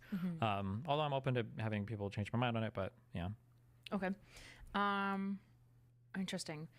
What do you feel like you were naive about coming into like podcasting? What's been like the biggest learning curve? What would you do Interviewing different? people is really hard. I think I've gotten quite a bit better at it, but it's a challenging thing. It's a totally different dynamic. You have to spotlight the other person a lot more. There's like annoying verbal things that I would say that I've tried really hard not to. Stating a thing without giving a useless preamble. I'm trying to think of an example of this. Like, I try to do this in my writing, like getting rid of like in my opinion, or it seems that, or like things like this. I try to get rid of like these little like filler words and just like asking a person straight up questions. Yeah. Do you think about concision a lot, like when you speak? Because you practice the same talking points a lot. Yeah, a little bit. Yeah, I do. I try to be concise because when I listen to people ramble, it drives me crazy, and I want to be able to convey stuff snappily and yeah. Yeah. Yeah. Okay. Yeah. Interesting. What about yourself? Have you like learned anything about yourself in this year? My penchant for drama is dramatically decreased with 5-ants. Why? Why do you think that is? I think dealing with mentally unwell people who are trying to mindfuck you is really exciting, and I just don't feel the same need to have that excitement in my life now. So basically, your dopamine is satisfied. I guess that's the neuropharmacological theory, I guess. It's like the TikTok neurological pharmacological theory. Well, I think that's the idea, one of the ideas, because like neurotransmitters are like things that we modify with drugs, but like they're really complicated. Yeah. But I think the idea is that like brains have some baseline of dopamine, and so an ADHD person's baseline is not being met, so a stimulant like hits that baseline, so they're not like freaking out looking for stimulation. Is like one of the ideas behind why increasing dopamine is like a good thing for an ADHD brain. Possibly, yeah. So. I mean, it's interesting when you look into like neurological stuff, because did you see my stuff about TD that I sent you? TD Ameritrade? Tardive dyskinesia, I think is the... I have no idea. Tardive, yeah. It's a neurological disorder that it develops from people who have stimulants sometimes. It's like a motor symptom. You didn't look into it at all? Nope. Okay. When did you send it? What is this about? I've wondered, I'm trying to think about how to go into this politely. You know how people are always shitting on you for the jaw stuff? Like the jaw movements? Sure. I've wondered if there has been a slight increase in some of those jaw movements, which could possibly be explained by stimulant use. I don't think so, because it only happens around the letter S, and I'm not like randomly moving my jaw otherwise. But like you're not grinding your teeth more or anything like that? No. And I know what teeth grinding is like because I've done MDMA, so. Do teeth grind a lot on MDMA? Absolutely. That's one of the reasons why. But people, I don't even know if on therapeutic levels of stimulant medication that would even be a thing that would happen. The problem is a lot of people mix up like when people say methamphetamine, they're not really talking about methamphetamine. They're talking about recreational dosing of methamphetamine, which is much higher than therapeutic dosing. Yeah. And that's also going to be true of like a Vyvanse. Like I'm sure if I popped like 3 of my Vyvances, I would start to fucking meth out and be like fucking crazy or whatever. Yeah. But like, if you go back and you watch older videos of mine, my mouth moves way more. Like it's something that I've brought in quite a bit. It might seem more exaggerated here because I don't see a monitor, so I'm not thinking to correct it as much. But when I'm streaming, I can see myself in the corner. So if my S's are like moving a little bit more, like I have like that mental corrective thing. But like in person, I'm not thinking about it as much. Okay. Yeah. Yeah. TD is just it's so like there's a really interesting case studies. There's a lot of young boys. So OCD and ADHD will often get misdiagnosed in young boys. But as you can imagine, if you give somebody with OCD a stimulant, it's not good. It's not a good time for the kiddo. They'll see some increases in symptoms, like their focus will typically be better because they'll be able to focus through like obsessions and stuff like that. But then you also see a lot of like other side effects. TD is one of the biggest hallmarks of going like, okay, this kid is getting a lot of stimulants. What does TD stand for? Tardive dyskinesia. Tardive? Tardive. TARDIVE. Tardive. Huh. Okay. Yeah. And so one of the best ways that you treat it is obviously getting them off of stimulants or dropping the dosage a lot and then adding something like an MOA or something like that so that you're getting similar like focus benefits without as much of like the dysregulations. It's also an effective way with ADHD people that are, say, a lot of people who take stimulants get a really flattened affect. And so one of the ways that you mitigate that is dropping the stimulant dosage and then increasing like an SSRI or an MOA so that you're still getting the focus benefits, but it has a lot less of a lot less flattening of like emotional experience and affective experience as well. Sure. Yeah. Which is why I'm suggesting it to look into. But yeah, if the jaw thing is kind of like being consistent your whole life, then it wouldn't really be relevant. Maybe I'll do speech therapy this year just to like. Have you never done speech therapy? No, I have. When I was in school, this is how I used to pronounce my S's when I was in grade school. I used to make all of them on the side of my mouth right here by doing this. Yeah. But when I went to speech therapy to correct my S's, right now, okay, so if I say my S right now, I don't think my jaw is moving that much.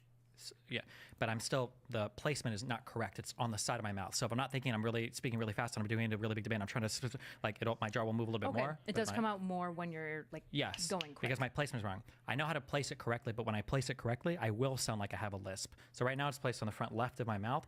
If I center my S's right here, my jaw does not move at all, but now it sounds like I actually have a lisp for real. Is that developed by, is that like a motor neuron issue, or like what's creating that? Do you know? I have no idea. My guess is that if I were to practice a lot or go to a speech therapist and really look at my speech and how I make my S's, or if I just practice this more, maybe it would go away. But like when I'm frontally pronouncing, like placing my tongue on my S's here, my jaw's not moving at all. This is like perfect jaw placement, but now it really sounds like I have a lisp like crazy. Yeah, it does. So this is how I pronounce my S's, and they sound normal this way, but sometimes my jaw moves because it's on the left part of my mouth that my tongue is going. Okay, yeah. That's actually super interesting. It's actually kind of wild that people go after you so much for that as like a... Well, that's because there's a lot of, people will go after me for literally anything, but there's also a lot of, not the word shame, what am I talking about? Not stimulus, not shame. There's a lot of blank around... Stigma. Yeah, there's a lot of stigma around stimulants and everything related to it, so... Do you think that's why? Because I feel like I see a lot of like lefties go after you for it specifically. Yeah, they call me faggot and everything too. Lefties will go after me for anything. Everything is on the table when you don't like a person, so... That's true. Based. I feel like some of the most aggressive misogyny I get is often from gay men who are left-leaning. Based? Yeah. My gay queens, okay. Gay queens. Okay. I was going to play a game of Who Said It with you. Isn't there like a Twitch or terrorist website? Yeah, so I was doing that, but like I was trying to mild it out a little bit for Bridges. I'm trying to think if there's anything else though.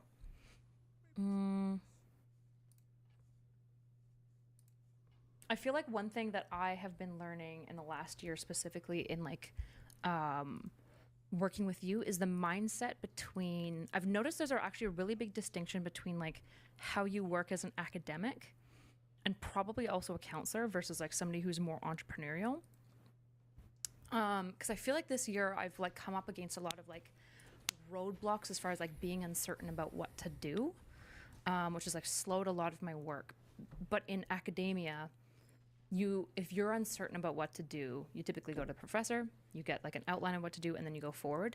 And if you go forward without checking in, in my experience in academia, that would be a huge no-no. Like, you don't do that, right? And so I've noticed, for example, like when you and I talk, I think your approach to business is, I think a lot of times you like want most of the people who work with you and stuff to have lots of freedom to kind of do what they want, and you'll just kind of like yes it at the end if you like it or not. Sure. But it creates like this big area of issue for me in that it's antithetical to everything I've learned in my like adult career up until this point. But I even see this in like my own work, where I'm constantly like pausing and like looking for like almost like the green light to go ahead and do something. Yeah, self-employment work there's a huge difference between that and like employment work in America, and it probably leads over in Canada a bit as well. There's a romanticization of entrepreneurs or of people who are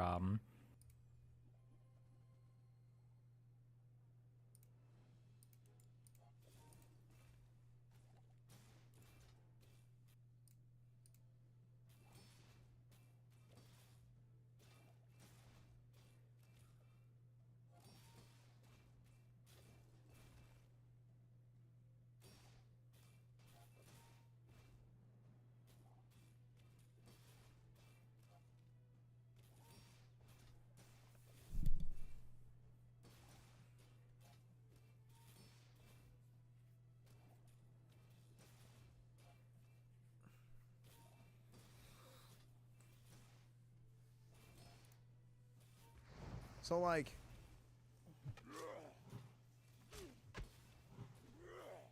you know, for somebody to like be like in a relationship with somebody and there being like a massive age gap is one thing. Massive. What's the meme? What is the meme? The math meme? Half your age plus 7? Is that what it is?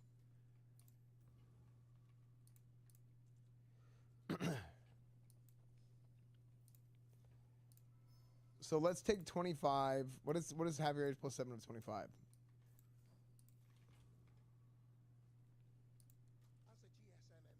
Like 36, 37, 38? 36. Okay.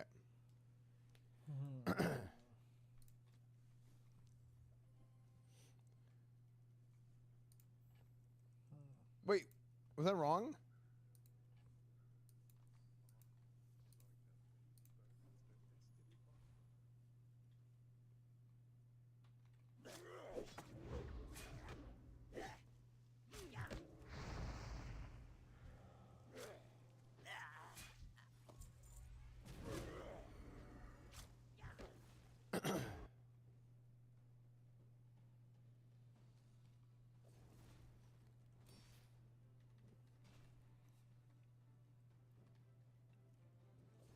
I'm 25. If a 19-year-old flirts with me, I'll puke.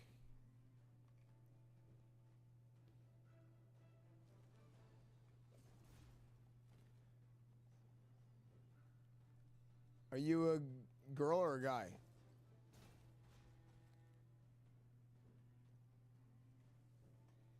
I'm 32. If a woman flirts with me at all, I'll puke.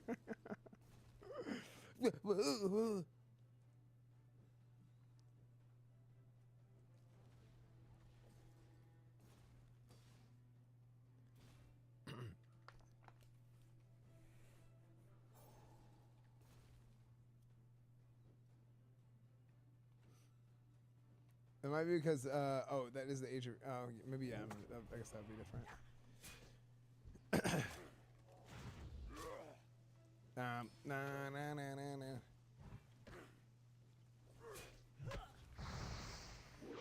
I'm 25 and to be honest, but I have nothing in common with my people my age because my life experience aged me 50 years. You know what's funny? I was kind of like that too. Growing up, I was friends with people older than me. Always. Growing up. Always. And then until I was about 18, and then it started to shift. And then I started being friends, all my friends started being younger than me. It was kind of like this weird pivot that happened like as I got older. I was thinking about the exact thing today, right now. They're all younger. Yeah, like, I don't know why. It's crazy that you mentioned this. I think about it all the time, actually. Why can't I interrupt that? Oh, disease poison. I have a couple friends my age, but I don't know people my age who's born to me. Yeah, like in college, I started being friends with all younger people.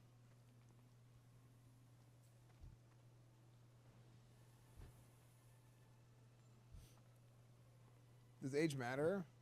To some degree, but it's like a... Here's the... So the best analogy that I could give is probably one that most people don't really understand. But in like Texas high schools, they have classifications based on the size of the school. 6A, 5A, 4A, whatever, right? And a lot of states do this. And the bigger the school, the bigger the A. Okay? Now, the bigger schools aren't necessarily better at all the sports. But the reason why these things exist is because the idea is that you have a bigger talent pool to choose from. And if you have a bigger talent pool to choose from, then inherently, if you field a team for a sport with a set number of people, let's say you have 10,000 students and 1% of the kids are good at football, and you have versus a school with 1,000 students and 1% of the kids are good at football, but the sport itself is limited to having 11 players on offense on the field at any given moment and 11 players on defense at any given moment, then inherently you will have more good players at the bigger schools. But that doesn't necessarily mean that like the bigger schools have better players. It's just that by the numbers, statistically, it's more likely that they have more good players. You're frying my fragile egg brain. Bigger is better. Don't they also like just have more money to train kids better? No, it has nothing to do with money. It's just purely population. Here's your words, my brain is empty. Bigger number, better person. Yeah, exactly.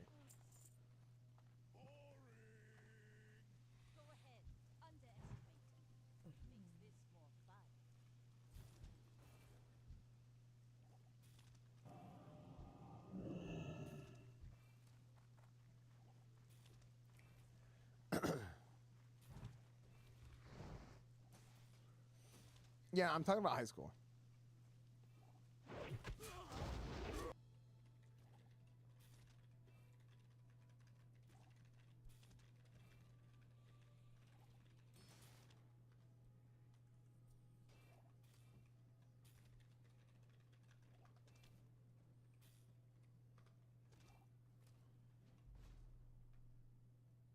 Next time, boys, less blunder, more plunder.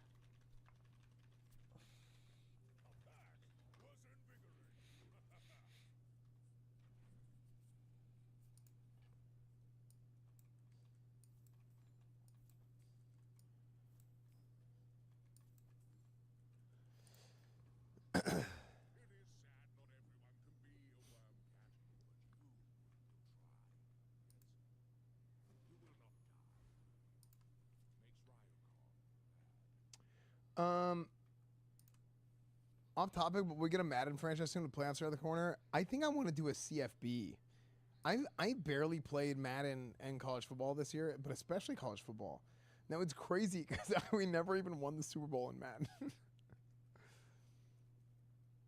Do Americans have more fun than Europeans? Yes. At least according to Gia, because Gia made it sound like everybody in Poland is depressed. No, but you know what I have heard from like every European is that our high schools are 100 times more fun.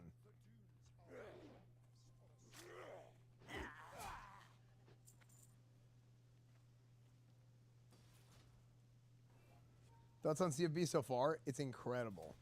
So good. It's because we don't learn in ours? Dude, I learned a lot of stuff in high school. I think.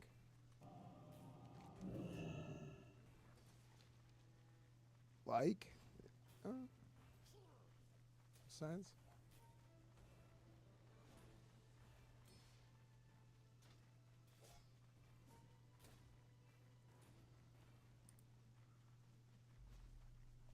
I learned stuff, dude. Stop asking me questions. No.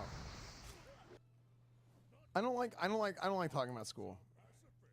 Cuz I think whenever I talk about school,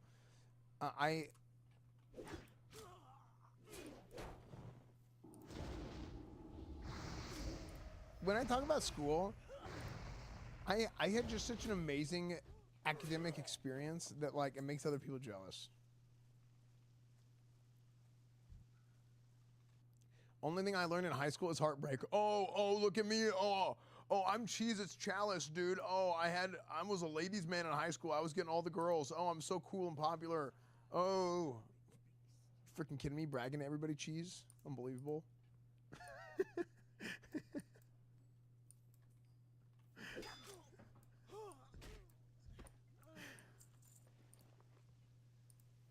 Yo, what's up, Crittens? That's so funny. That was great. When I saw you coming around the corner, I couldn't even see your name yet, but I knew it was you immediately when I saw you do this. This is funny.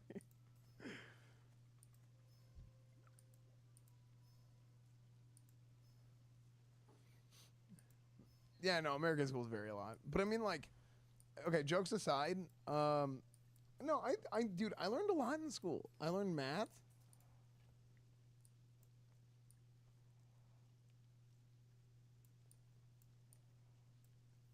I learned that if you play video games all the time and you don't try and like go hang out with girls, you can get a job, playing video games years later. What else did I learn? What's 9 times 7? That doesn't matter. Okay, nobody does 9 times 7. Give me another one. I learned that the mitochondria is the powerhouse of the cell. True.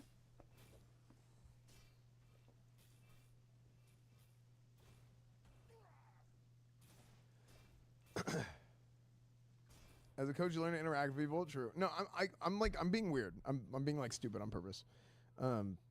Let me continue to be stupid on accident.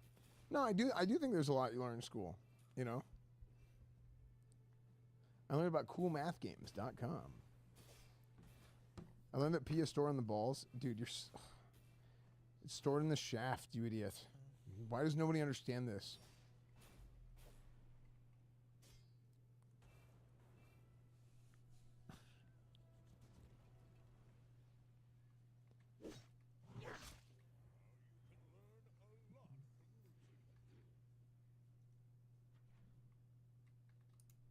No wonder I have to pee so often. One in the chamber.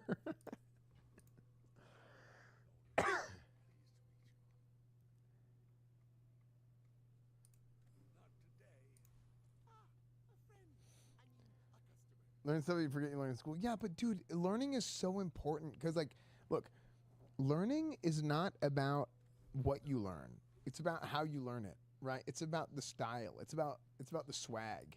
When you show up and you're like, what's up, ladies? Oh, look at me. Oh, I'm learning. Asymptotes and shit. Shit, dog. And then they're like, oh my God, yo, he is so handsome and cute. I wanna have a crush on every boy that likes asymptotes. And I'm like, shit. That was basically what happened to me in high school. Whenever I was, sitting at my desk, watching the other guys hang out with all the girls.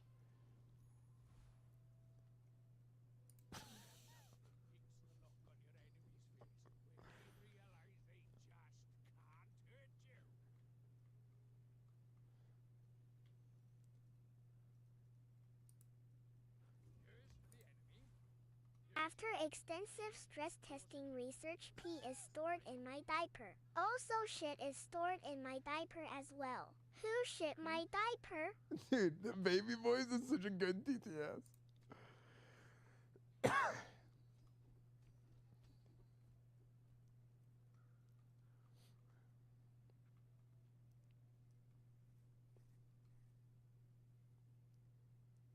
Dude. I know so much about ladies. I don't know. I'm just tired. I'm sometimes I just talk and say stuff that literally nobody knows or cares about.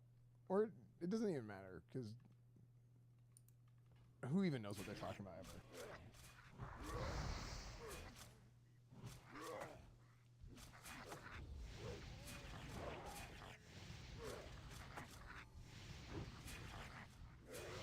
Dry Whisker Kobold.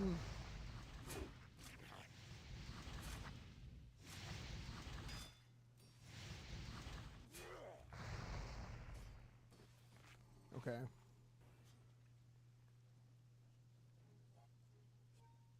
Dude, why are they faster than me, dude? I've been training.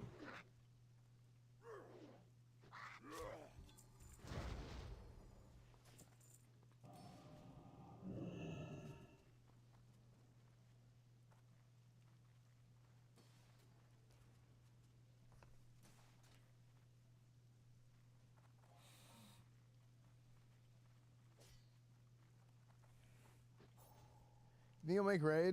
I don't know. I'm going to CES next week. Yeah, in a few days, Chad. I'm going to CES again this year. Consumer Electronic Showcase. Yeah, so you get to see all the new tech at CES again on my stream. Yeah, that was badass last year, or 2 years ago.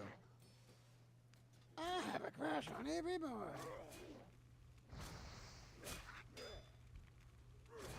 Is that why you're making the Death Ray backpack? Well, that doesn't work indoors. The Starlink.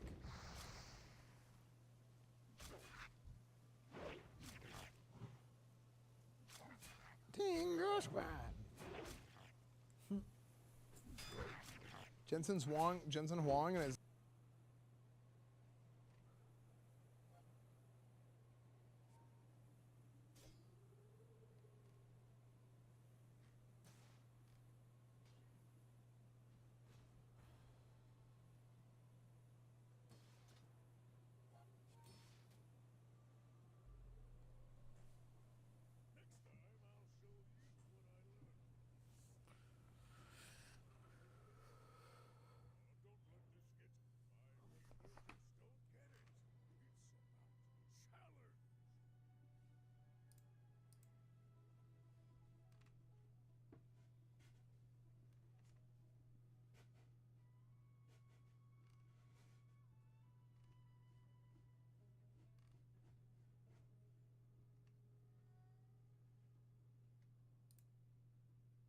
Last year, Barnes & Noble opened nearly 60 stores around the country, and plans for 60 more to open in 2025.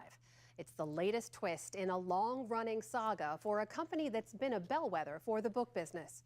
Senior arts correspondent Jeffrey Brown continues our ongoing reporting on the book industry, part of our Arts and Culture series, Canvas. It's recognizably Barnes & Noble because there are lots and lots of books piled high, but it looks very different. A pre-opening walk through a Barnes & Noble bookstore, a maze of small rooms and pathways, with company CEO James Daunt. When you're very full, as this store often will be, it's creating space for people to drop into. This store on Manhattan's Upper East Side is just a year old. It's part of a large nationwide chain, but crucially for Daunt, has its own look and feel.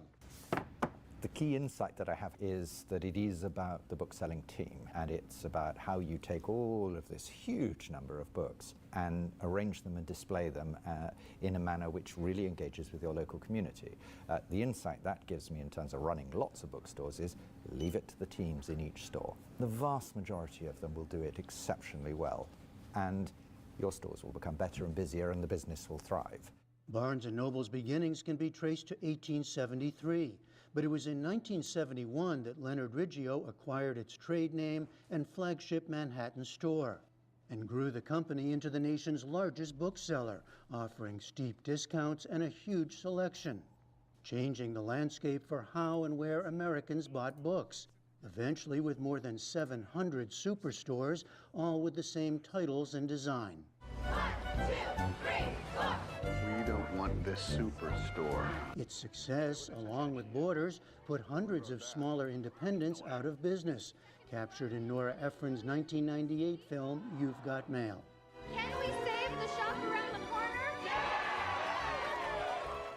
But Amazon offering even steeper discounts and more supply nearly killed off Barnes & Noble, which by the time Daunt arrived had closed hundreds of stores around the country. Obviously, we've come back from the brink. The brink meaning the end? Yes, I mean, the business was a public company. It was sold really pretty much for the value of the books that were sitting on its shelves. So that's not a really very good sign of health.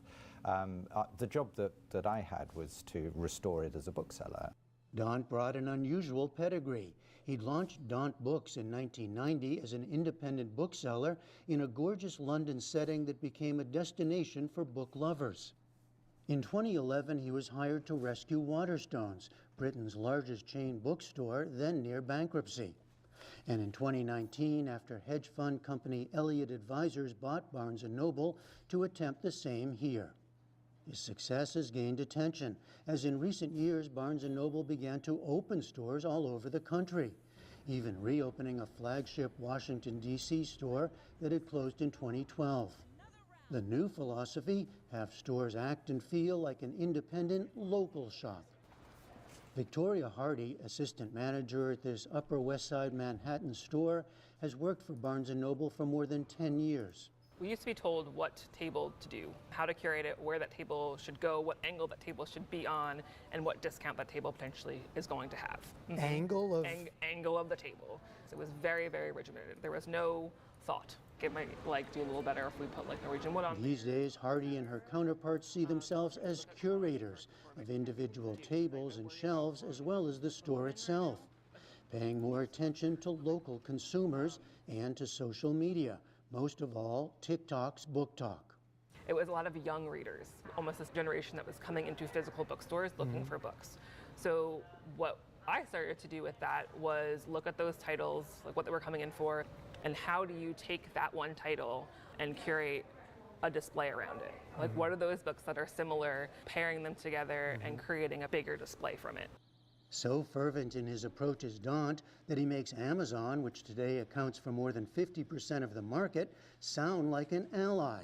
I actually see Amazon as being a massive positive for what it is to be a great bookseller. How can it be a massive positive if it's taking 50% of the market? What it's taken is all the boring books out of our stores. We used to have great, huge medical sections that taught doctors and nurses and all the other professionals. But those books are very boring. No more.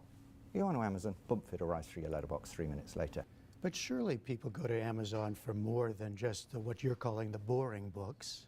Of course they do, and if you buy Pastoral Everett's James from Amazon, it's the same Pastoral Everett I'll sell you. But if you come into this store to buy it, you will come in, you'll be surrounded by other books, which you can browse and engage with. Almost certainly you'll have a fellow customer saying, oh, have you read this by him? Have you read that? You will have an experience, and when you walk out of the store with it in your bag, it will lift you. It's the same book, but I promise you it's a better book, and the reading of it will be more pleasurable because you bought it in a bookstore.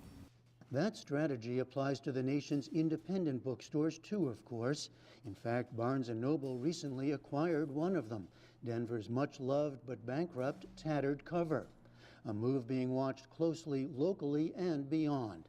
Daunt says this. Bookstores get into trouble.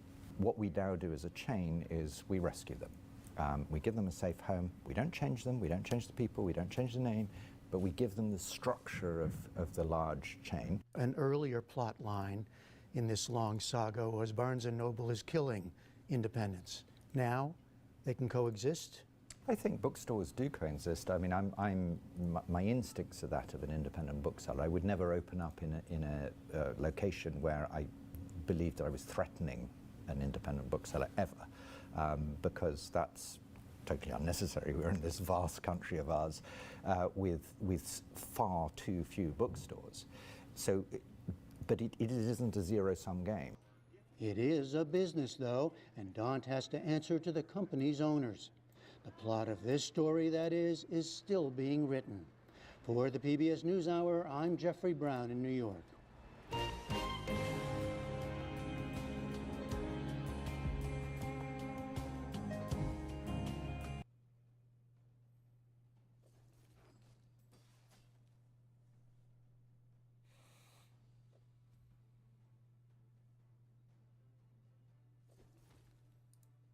Everything begins with a giant beast frightening people and destroying the city. Amid all that, there was a boy standing still, looking at the sky. Suddenly, his body started to be surrounded by electricity, and it seemed to hurt him so much that he fell to the ground. He even began to levitate among all those flashes of lightning. Now, enveloped in a pink light and electricity, it seemed he was regaining consciousness. He suddenly opened his eyes, as if he had just awoken from a terrible nightmare. He thought he shouldn't be awakening his talent yet, as he was still seeing those hallucinations caused by the awakening process. He was sitting on his bed, looking out the window. 100 years ago, countless special rifts opened above the earth. Ferocious dimensional beasts invaded the planet and threatened humanity. However, the dimensional energy also stimulated the talents of humans. A small number of humans awakened talents, and thus, humanity entered the era of talents. Someone knocked on the door, calling for him, asking if he had already awakened his talent, just as he had woken up. He went to check a device that measured talents, and it said his talent was weak. But he wasn't willing to accept that he'd be doomed for the rest of his life. If he couldn't become a martial warrior, how would he protect his sister in the future? After his sister knocked on the door calling for him, she decided to enter and asked him how it went. She wanted to know about his talent evaluation. To avoid upsetting his sister and not disappoint her, he told her it was excellent. His sister was very proud to hear those words from her brother. Trying to force a fake smile, he told her not to worry, that her older brother would undoubtedly become a super powerful martial warrior. She, being the cute younger sister,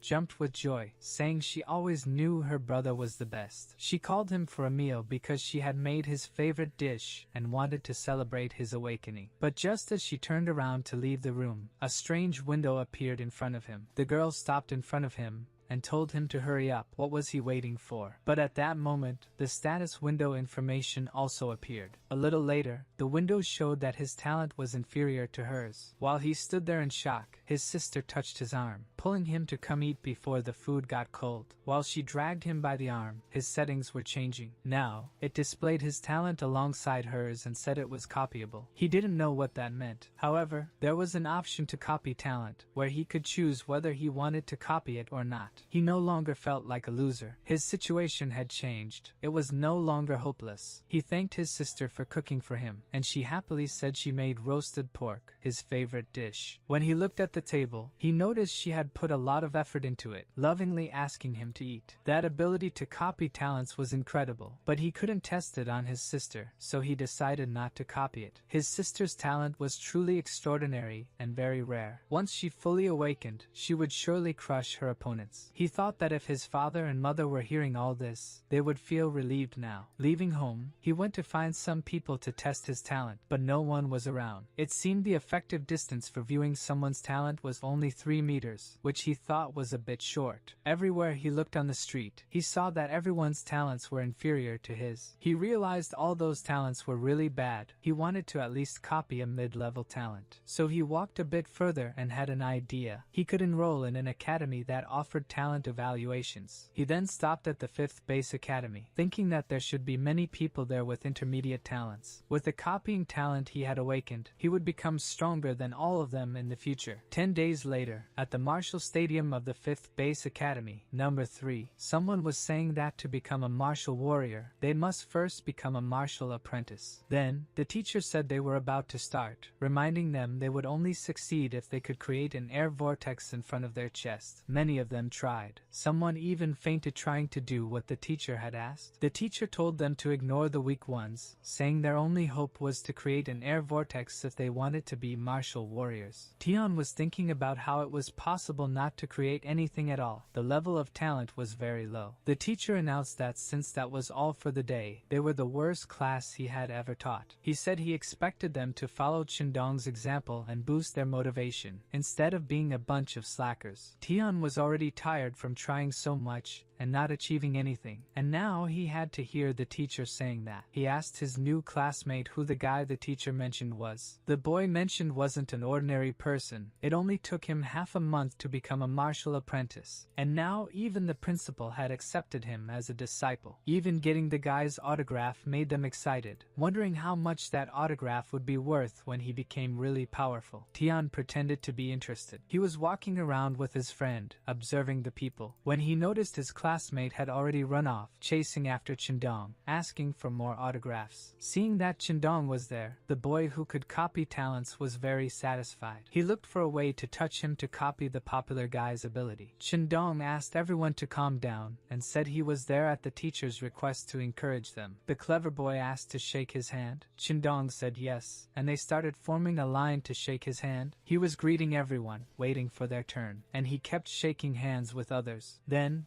Tian's turn came, and he was very excited to gain that power, so he shook his hand to copy and even thanked him. After encouraging everyone, the boy who copied the talent watched him leave and thought he had succeeded. He left to hide in a cave as it was raining, wondering if fusing talents was a good or a bad idea. Then he remembered the hallucinations he had been having, and when he was electrocuted in the air, it hurt a lot. He wanted to know what it meant, but he didn't see a problem in feeling a bit of sweetness, as it increased his power. So, he began to fuse and also felt unpleasant pains. It was as if his whole body was going to break apart at any moment. It hurt a lot, but he managed to fuse the talents. Meanwhile, the rain poured down with many thunderstorms, but now he was an intermediate talent. That was really good. Changing the talent and being completely reborn was worth the pain. Another status window opened in front of him, showing his talent copying abilities and that there were 30 days remaining. He thought that this ability was incredible. He wanted to try the body training technique that the teacher had taught earlier that day, and this time, he was able to do exactly as the teacher had instructed. The technique was much easier to activate now that he had an intermediate level cultivation talent. He no longer wanted to just be a martial warrior. He wanted to become an elite martial warrior or even a great martial warrior. Time passed, and 1 month later, on a dark night, a wild beast was hunting prey. A father and daughter were heading out to get dinner, with the daughter asking what they would have, and the father responding that it would depend on what she wanted. Tian had passed by them, thinking that even though he was still a martial apprentice, the father was talking with his daughter on one side of the street, and the young man, Chendong, was having individual sessions with the director. When that hungry wild beast suddenly attacked the father who was walking with his daughter, the boy noticed. When he turned around, he saw that the beast was attacking the girl's father, and she was screaming desperately. Now the beast was staring at the little girl, and Tian wasn't sure if he should defend her or not. People saw that a huge monster had attacked someone, but instead of helping, they were running away. He saw a monster for the first time and realized that the girl would be the monster's next target. Seeing the beast rushing toward the girl, he didn't think. He jumped too fast and wouldn't be able to escape, or at least that's what he thought as he saw the beast chasing him. Then, at that moment, something descended from the sky. That person landed, breaking the ground, and began fighting the giant beast. The beast was preparing to counterattack, as this person was getting in the way of its hunt. The person who had come to fight the beast apologized for arriving late. He was truly monstrous, so much so that he caught Tian's attention, who asked who he was. He replied that everyone called him Captain Gaywolf. He told the boy to leave the Silvermoon Wolf to him and protect the little girl. That's exactly what he was going to do, protect the little girl who had just lost her father. The captain charged toward the monster, and the fight between them began. The boy covered the girl's eyes so she wouldn't see all the brutality. He was impressed by how strong the captain was. The captain was attacking the animal, but the beast was agile and very strong. As expected of a Silvermoon Wolf, it couldn't be underestimated for its speed, but no one could forget that. It had allies, and that's when other superheroes arrived to help hunt down the Silvermoon Wolf. With all those people now, the animal wouldn't have much of a chance. However, it was very agile and fast. Even though there were several people surrounding it, the animal was still giving them trouble. At least 5 people were trying to catch it, but it kept dodging them. Eventually,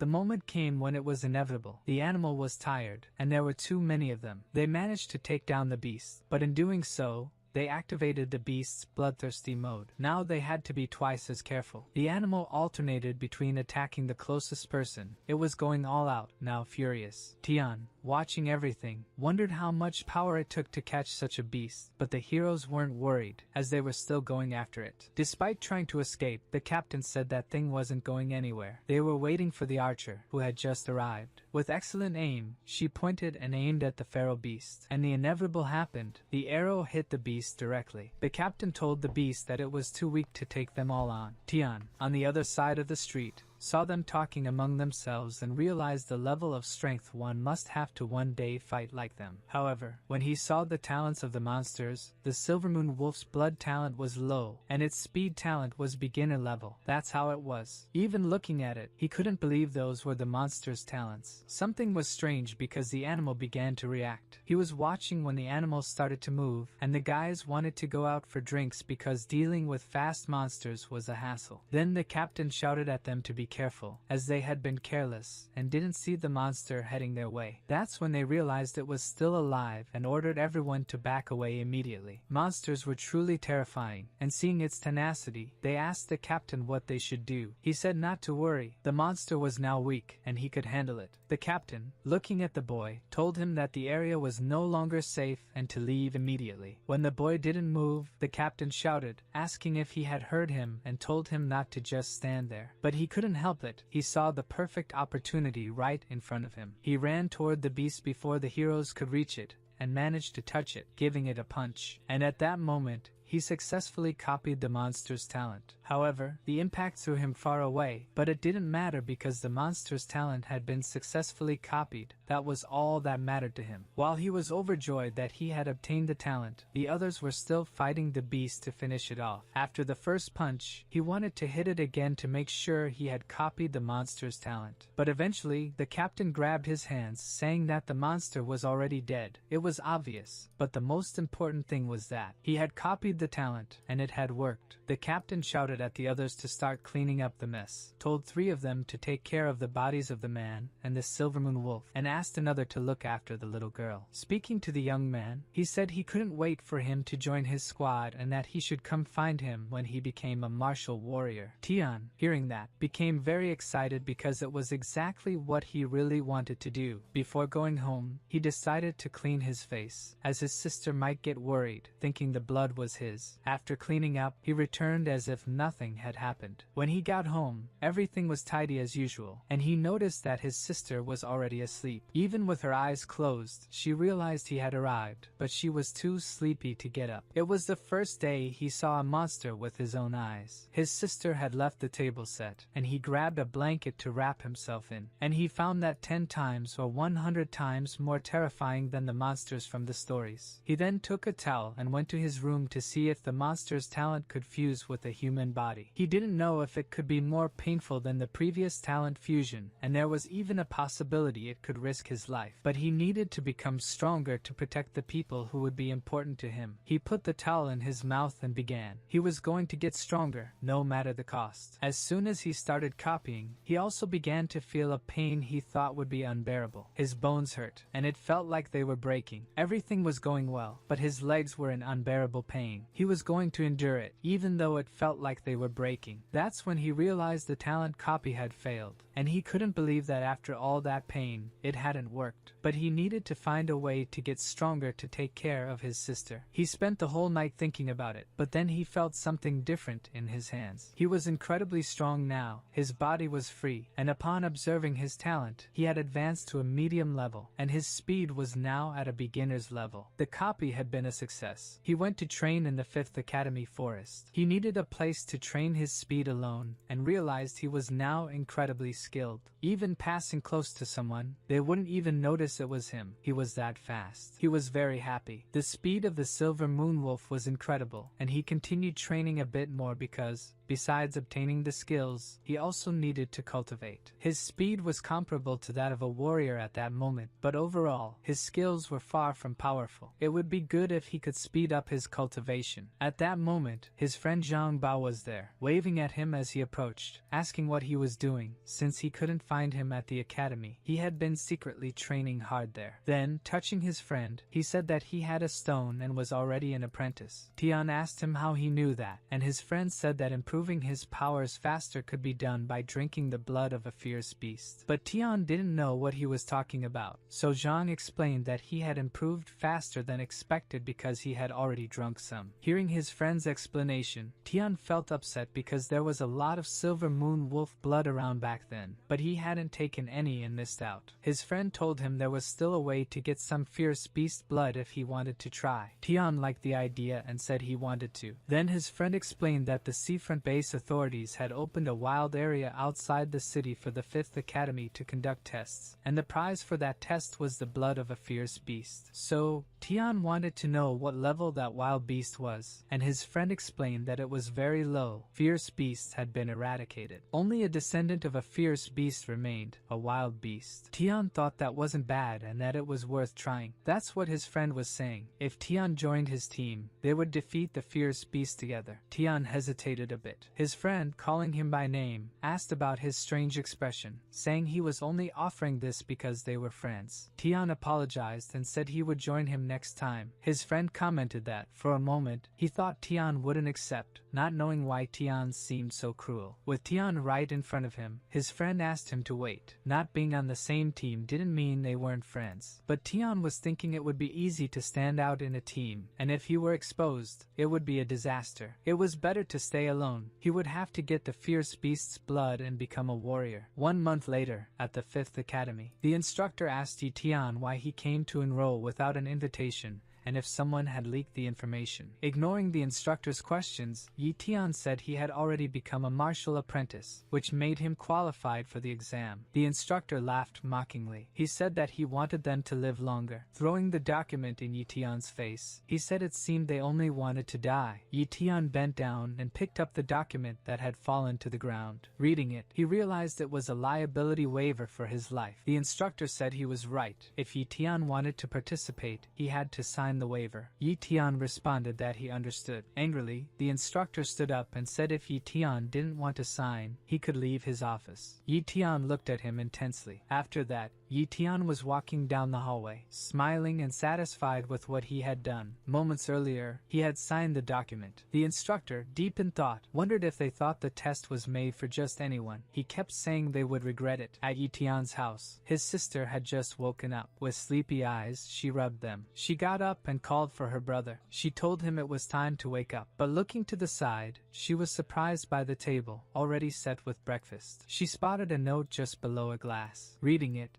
she wondered what kind of event lasted 3 days. She tried to convince herself that he wouldn't be in danger in an abandoned city where only crows could be seen flying. The students were preparing for the event. Talking among themselves, the students formed groups and discussed strategies. Yi Tian commented that there were many people at the location, and his friend said the reason was that students from all 5 main academies had gathered there. Seeing Yi Tian and his peers, a boy asked if they were from the 5th Academy. The boy with an intimidating aura asked the guard what the useless students from the 5th Academy were doing at the exam. The guard replied that during the exam, he could hunt beasts and other participants, so the weaker, the better. With a superior air, the boy said the weak should feel lucky to be hunted by the strong. Zhang Bao asked if Yi Tian could see, stating that the boy was Mo Shou Bei, one of the geniuses from the 1st Academy. He was also the strongest of the younger generation of the Mo family. Yi Tian replied that he wasn't surprised by his arrogance, now that he knew Mo Shou Bei belonged to the Mo family. Suddenly, a sword was dragged across the ground, causing sparks. An unknown boy approached Mo Shou Bei with a sword. The guard asked who he was and how he dared to approach with a weapon. The boy stopped and told Mo Shou Bei to come closer because he would cut him into 1,000 pieces. Mo Shou Bei asked the boy if he was going to lose again. The boy didn't respond, only smiling with excitement for the fight. Yi Tian asked who the boy was. His friend responded that it was Li Yunxing, a genius swordsman from the 2nd Academy, who harbored hatred for Mo Shou Bei because he had already lost to him. Angry, the guard spat on the ground, saying he was just another ignorant country boy. He told those around him to stop fooling around, accusing everyone of being blind. Yi Tian didn't like being called blind and thought to himself that the guard was the real blind one. Suddenly, Yi Tian shouted out loudly, betting 50 on Li Yunxing. Li Yunxing wondered who was cheering for him and why he wasn't afraid of Mo Shou Bei, finding the situation a bit embarrassing. Over the loudspeaker, an announcement was made that fights were prohibited outside the wild zone.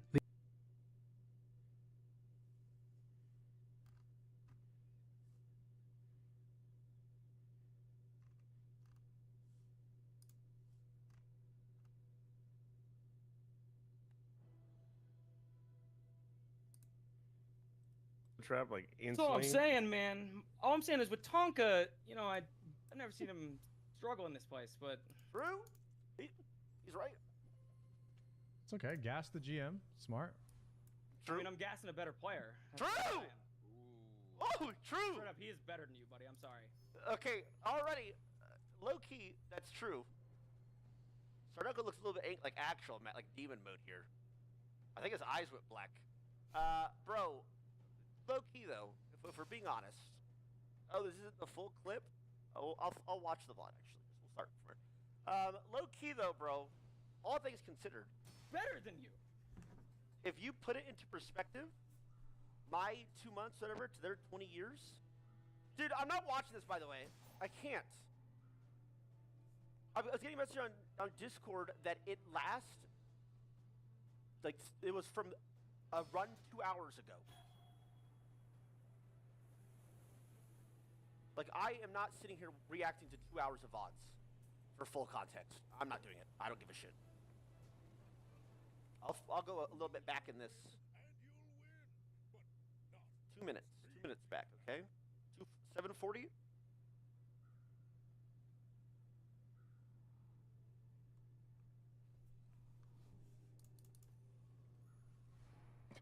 Resisted? Yeah, it's fine. I'll get another one. Okay, that's the first interaction. Or not gouged, but I'm not missing already. Whatever happens, I'm missing too much because that is in the first 5 minutes I've been watching. That's their first interaction. It's like Knocked again. I think this stops on back. I got it. We can knock down again. thunderclap. You suck.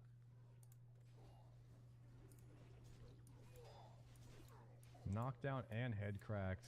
Okay, everybody's full HP the entire time. What's going on?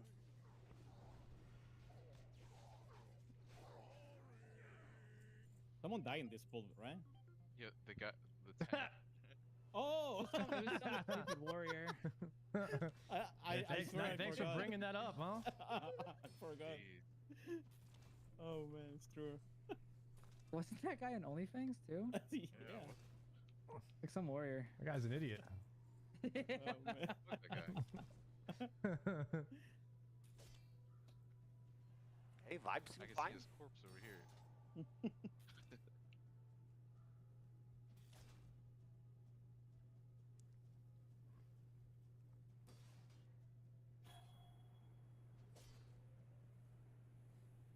Okay, I'll pick up the unmarked. Go ahead and pull Geronimo.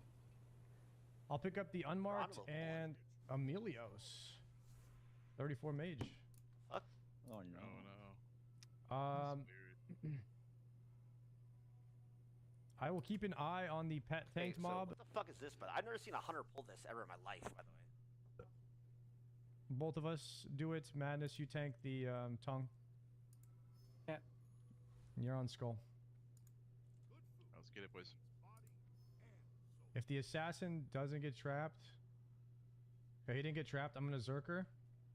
Going shield. Careful, careful. Oh my. INS, you probably have a lot of aggro. I'm dummying here. I'm dummying to just get everything regrouped. Yeah, that's good. That's good. We need to tank 2 mobs each here. I'm gonna Okay. recharge the captain. I've got the flame tongue. I'll tank it. I'm gouged. I'm Taking up gouged. his Captain's gonna be loose here. Okay, I can intercept them gouge too. Flame tongue is down. Okay, everybody Okay, is I- literally full Kill HP captain. still? I'm disarming captain too. Kill the assassin, actually. Kill the assassin. Yeah, kill the assassin. I disarmed the captain. Other way around, but yeah. Resheep, resheep. Kill captain.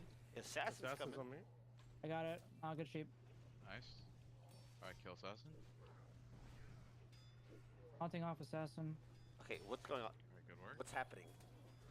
The problem is the dragons are faster than the melee guys, so they eat the trap. It might just be worth frosting in the opener, and then We should always be frosting. Like, doing the other way is just, it doesn't, they are faster. It's a coin flip. yeah. I mean, a good hunter would figure it out. Ah, I mean, a good okay, tank. here we go. So Uh-oh. if Oh, you I was put the talking. trap- Sorry, I gotta rewind. If you Oh! Oh! Okay. Oh, good sheep. So here we go. There we go. Nice. Again, by the way, for reference, everybody was like full HP the whole time. I know that some of these bosses can like one shot and things go bad fast, but I've never seen it pulled like that. And I do 30 of these a day, but I don't know. Alright, kill assassin. Haunting off assassin. I'm not gonna talk after this. Sorry, I missed. The problem is the dragons are faster than the melee guys, so they eat the trap. It might just be worth frosting in the opener, and then We should always be frosting. Like doing the other way is just it doesn't. They are faster. It's a coin flip. yeah. I mean, a good hunter would figure it out.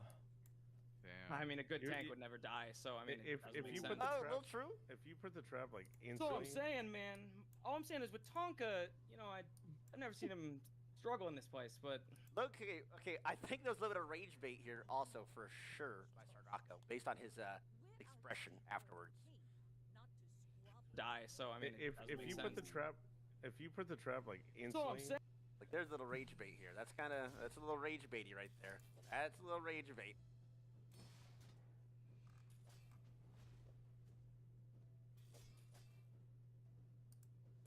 The rainwater hits the sun and falls on a tent. Outside, a bunch of undead are gathered. Someone bangs on the door desperately, asking to be let in. He says he's Zhang Heng. Inside, people are hiding while he desperately begs to be saved. However, the door is being blocked by 3 guys, and one of them wonders what they are going to do. That's when a blonde girl shouts, telling them to let him in.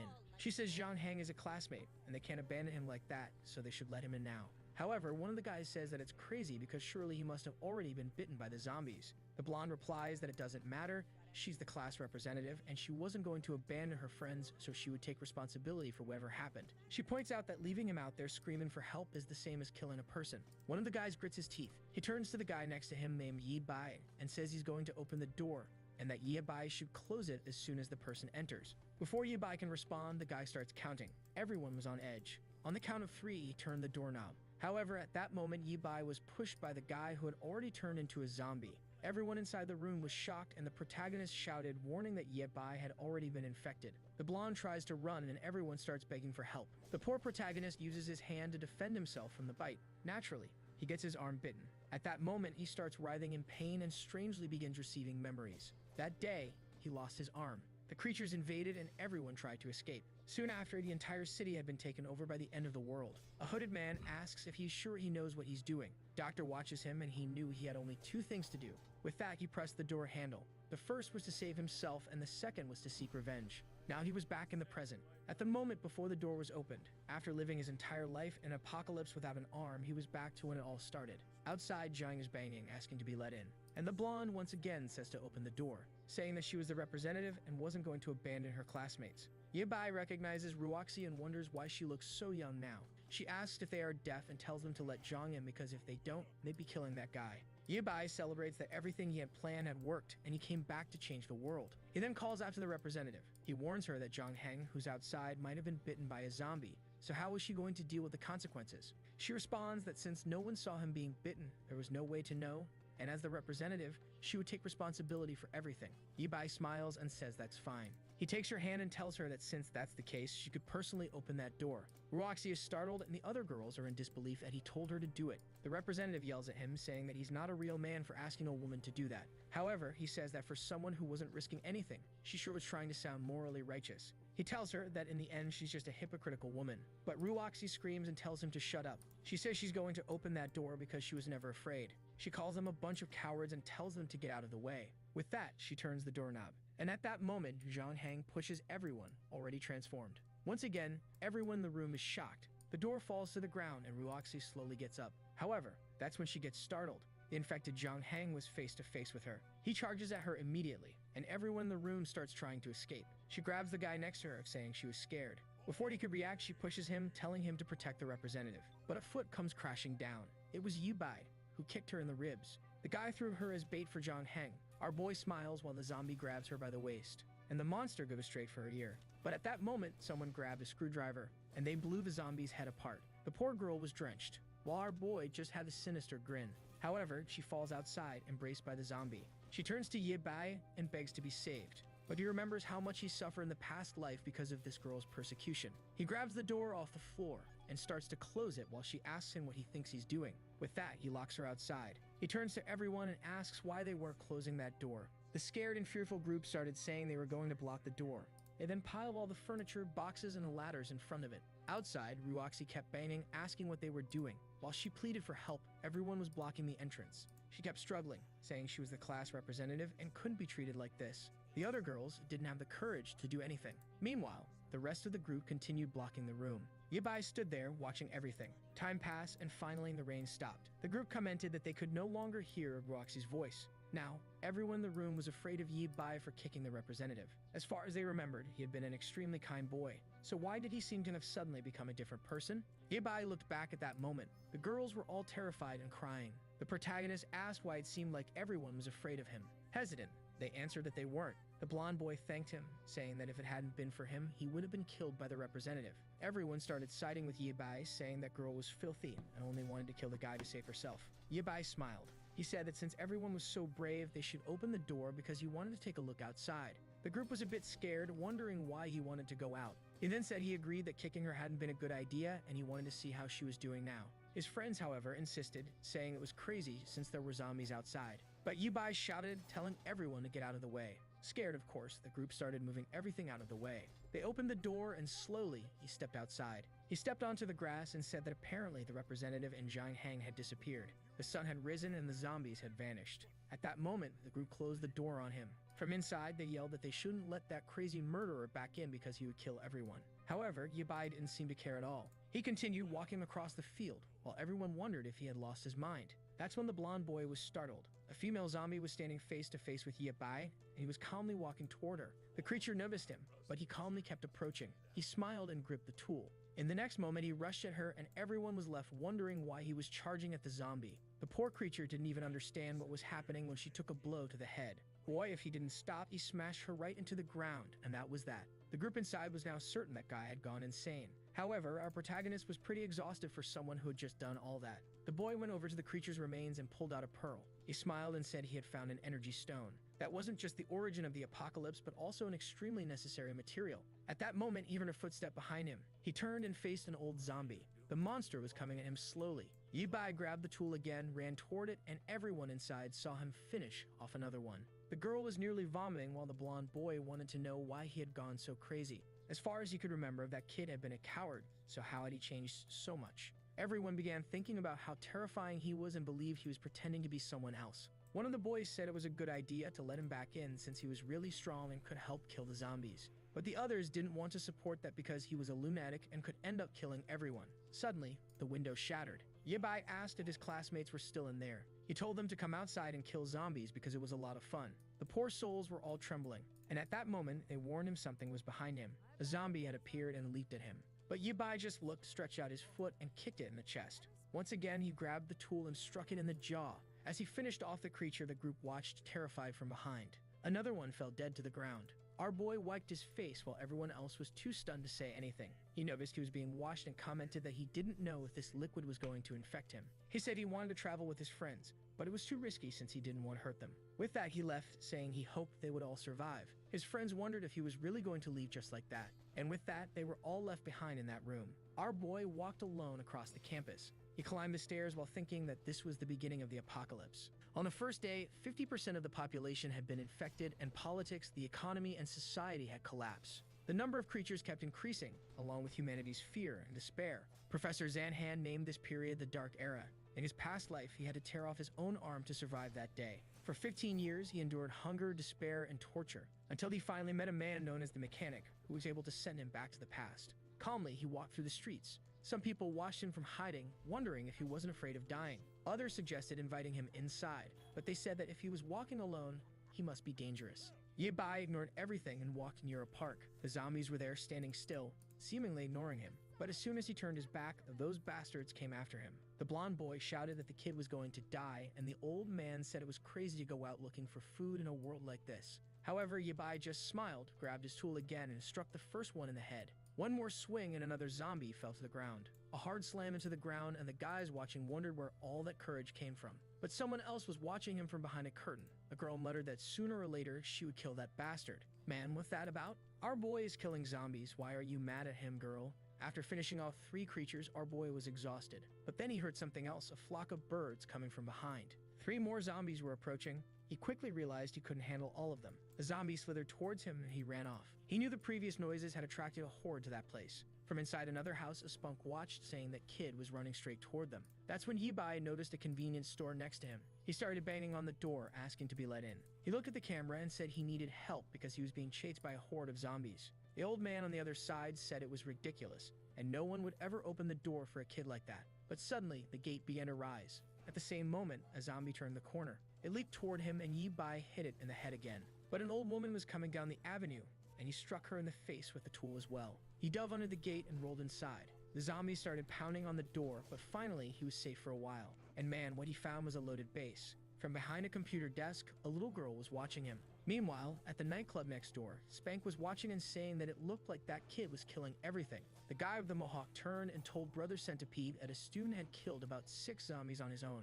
The least cliche guy in the apocalypse laughed. As always surrounded by women, he said it seemed like those zombies were weaker than he thought. If a student could manage it, it obviously wouldn't be hard for them. Back at the convenience store, Yibai smiled. He looked at the counter and told the person behind it to come out because he had already seen her. Besides, she should hand over the key so he could lock the door. But the person on the other side remained silent. He let out a sigh and started groaning, saying that his wound hurt a lot and he was about to die. Suddenly, the girl came out from behind the counter. She stepped in front of him and tossed him some medicine. But man, he's cruel. He grabbed her by the arm. For God's sake, don't turn this into a romance. She looks like someone's daughter. Yibai told her to hand over the control, assuring her he wouldn't do anything. She asked what control he was talking about, but she clearly had it in her hand. He reached for it and snatched it from her grip. Immediately, she ran off in a panic. She hid behind the counter and kept watching him. Man, he kicked one of the shelves, startling the girl. He said she was an idiot for believing him when he said he was injured. Some time passed, and it started raining. Our boy was lying on the bed, exhausted. The same little girl was tending to his amputated arm. Obviously, Yibai was in excruciating pain. After a while, she said she was done, and our boy thanked her for saving him. She opened the first aid kit and said that it was really dangerous outside and her father had told her to stay here. He could rest there, and later she would bring him some food. With that, she left the room while he thought she was way too kind. She was the only person out of all the doors he knocked on who let him in. If it weren't for her, he would have been eaten by those zombies outside. But after a while, he heard her asking what some guys were doing. That immediately woke Yibai up. Some people were standing in front of the store, and the so-called centipede thanked her for opening the door for his friends. Frightened, the little girl asked if they just wanted some food because they were hungry. He said that's exactly what they wanted, and now all the food in that place belonged to him. She told them her father would be back soon, but the guy said her father had already been used as bait for the zombies, and now that no one was there, they could start playing a game.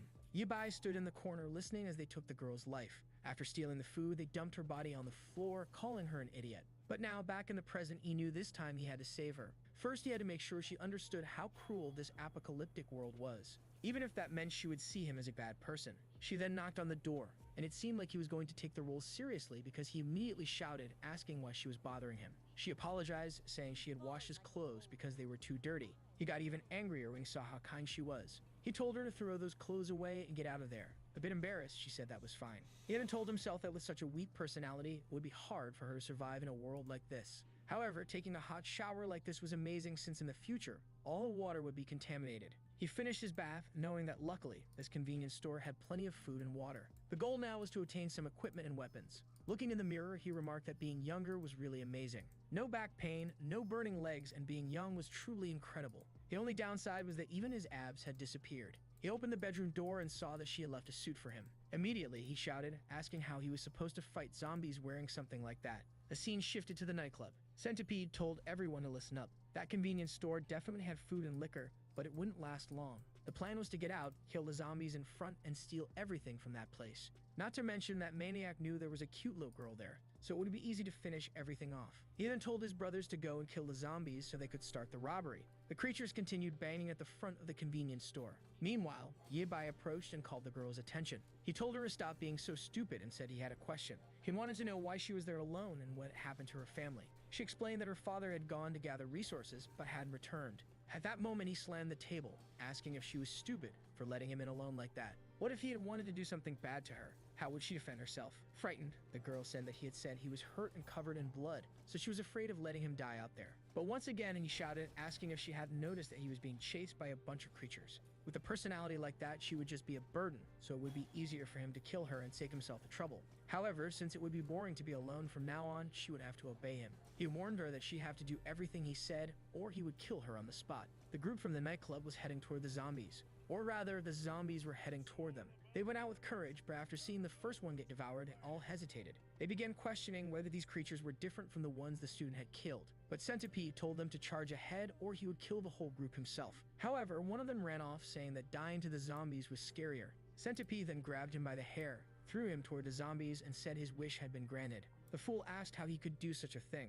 While he was being devoured, the rest of the group was finishing off the creatures. The problem was that Centipede soon realized there were too many, and they would have to flee. The peace had been disturbed by the horde following them. Meanwhile, the convenience store had become peaceful. A little girl climbed the stairs and brought some ramen to our boy, saying she had made it for him. She also brought the hot water he had asked for, but he told her to get out of there because she had done enough. He warned her that unless he called for her, she better not come into that room. With that, she closed the door and he prepared the noodles. He started eating immediately because he was starving. As soon as he tasted it, he got excited and smiled, saying it was really good. However, our boy grabbed the bottle of hot water. He started approaching and Centipede asked what he was doing. Our guy took off the cap and poured it on him. Man, his hand turned red and blistered immediately. Centipede was in agony but couldn't let go of the hand or he would fall to the zombies. Yabai told him he was an idiot for asking for help while threatening to kill someone. But at that moment, someone tugged at his sleeve. When he looked back, it was the little girl telling him to stop. She warned him that it would be better to let that guy in and stop hurting him. That surprised both the protagonist and Yabai. He immediately turned to the girl and told her to get out of there because he hadn't called for her. But she kept insisting, saying that her father had told her not to hurt others. He stood silent for a second. Then he asked if she wasn't afraid of that guy coming into the house and killing her. Centipede, however, said he would never do something like that. He was just starving and had ended up in this situation because he was surrounded by zombies. The outside was already full of creatures, so unfortunately, he couldn't leave anymore. Yabai was angry that the girl had interrupted his plan to kick the guy in the head and let the zombies eat him. Then he noticed a box cutter on the table. Centipede came in, thanking her for her kindness. But he warned that now that he was inside, this was his territory and anyone who refused to obey would have to die. Now the girl realized she had made a mistake.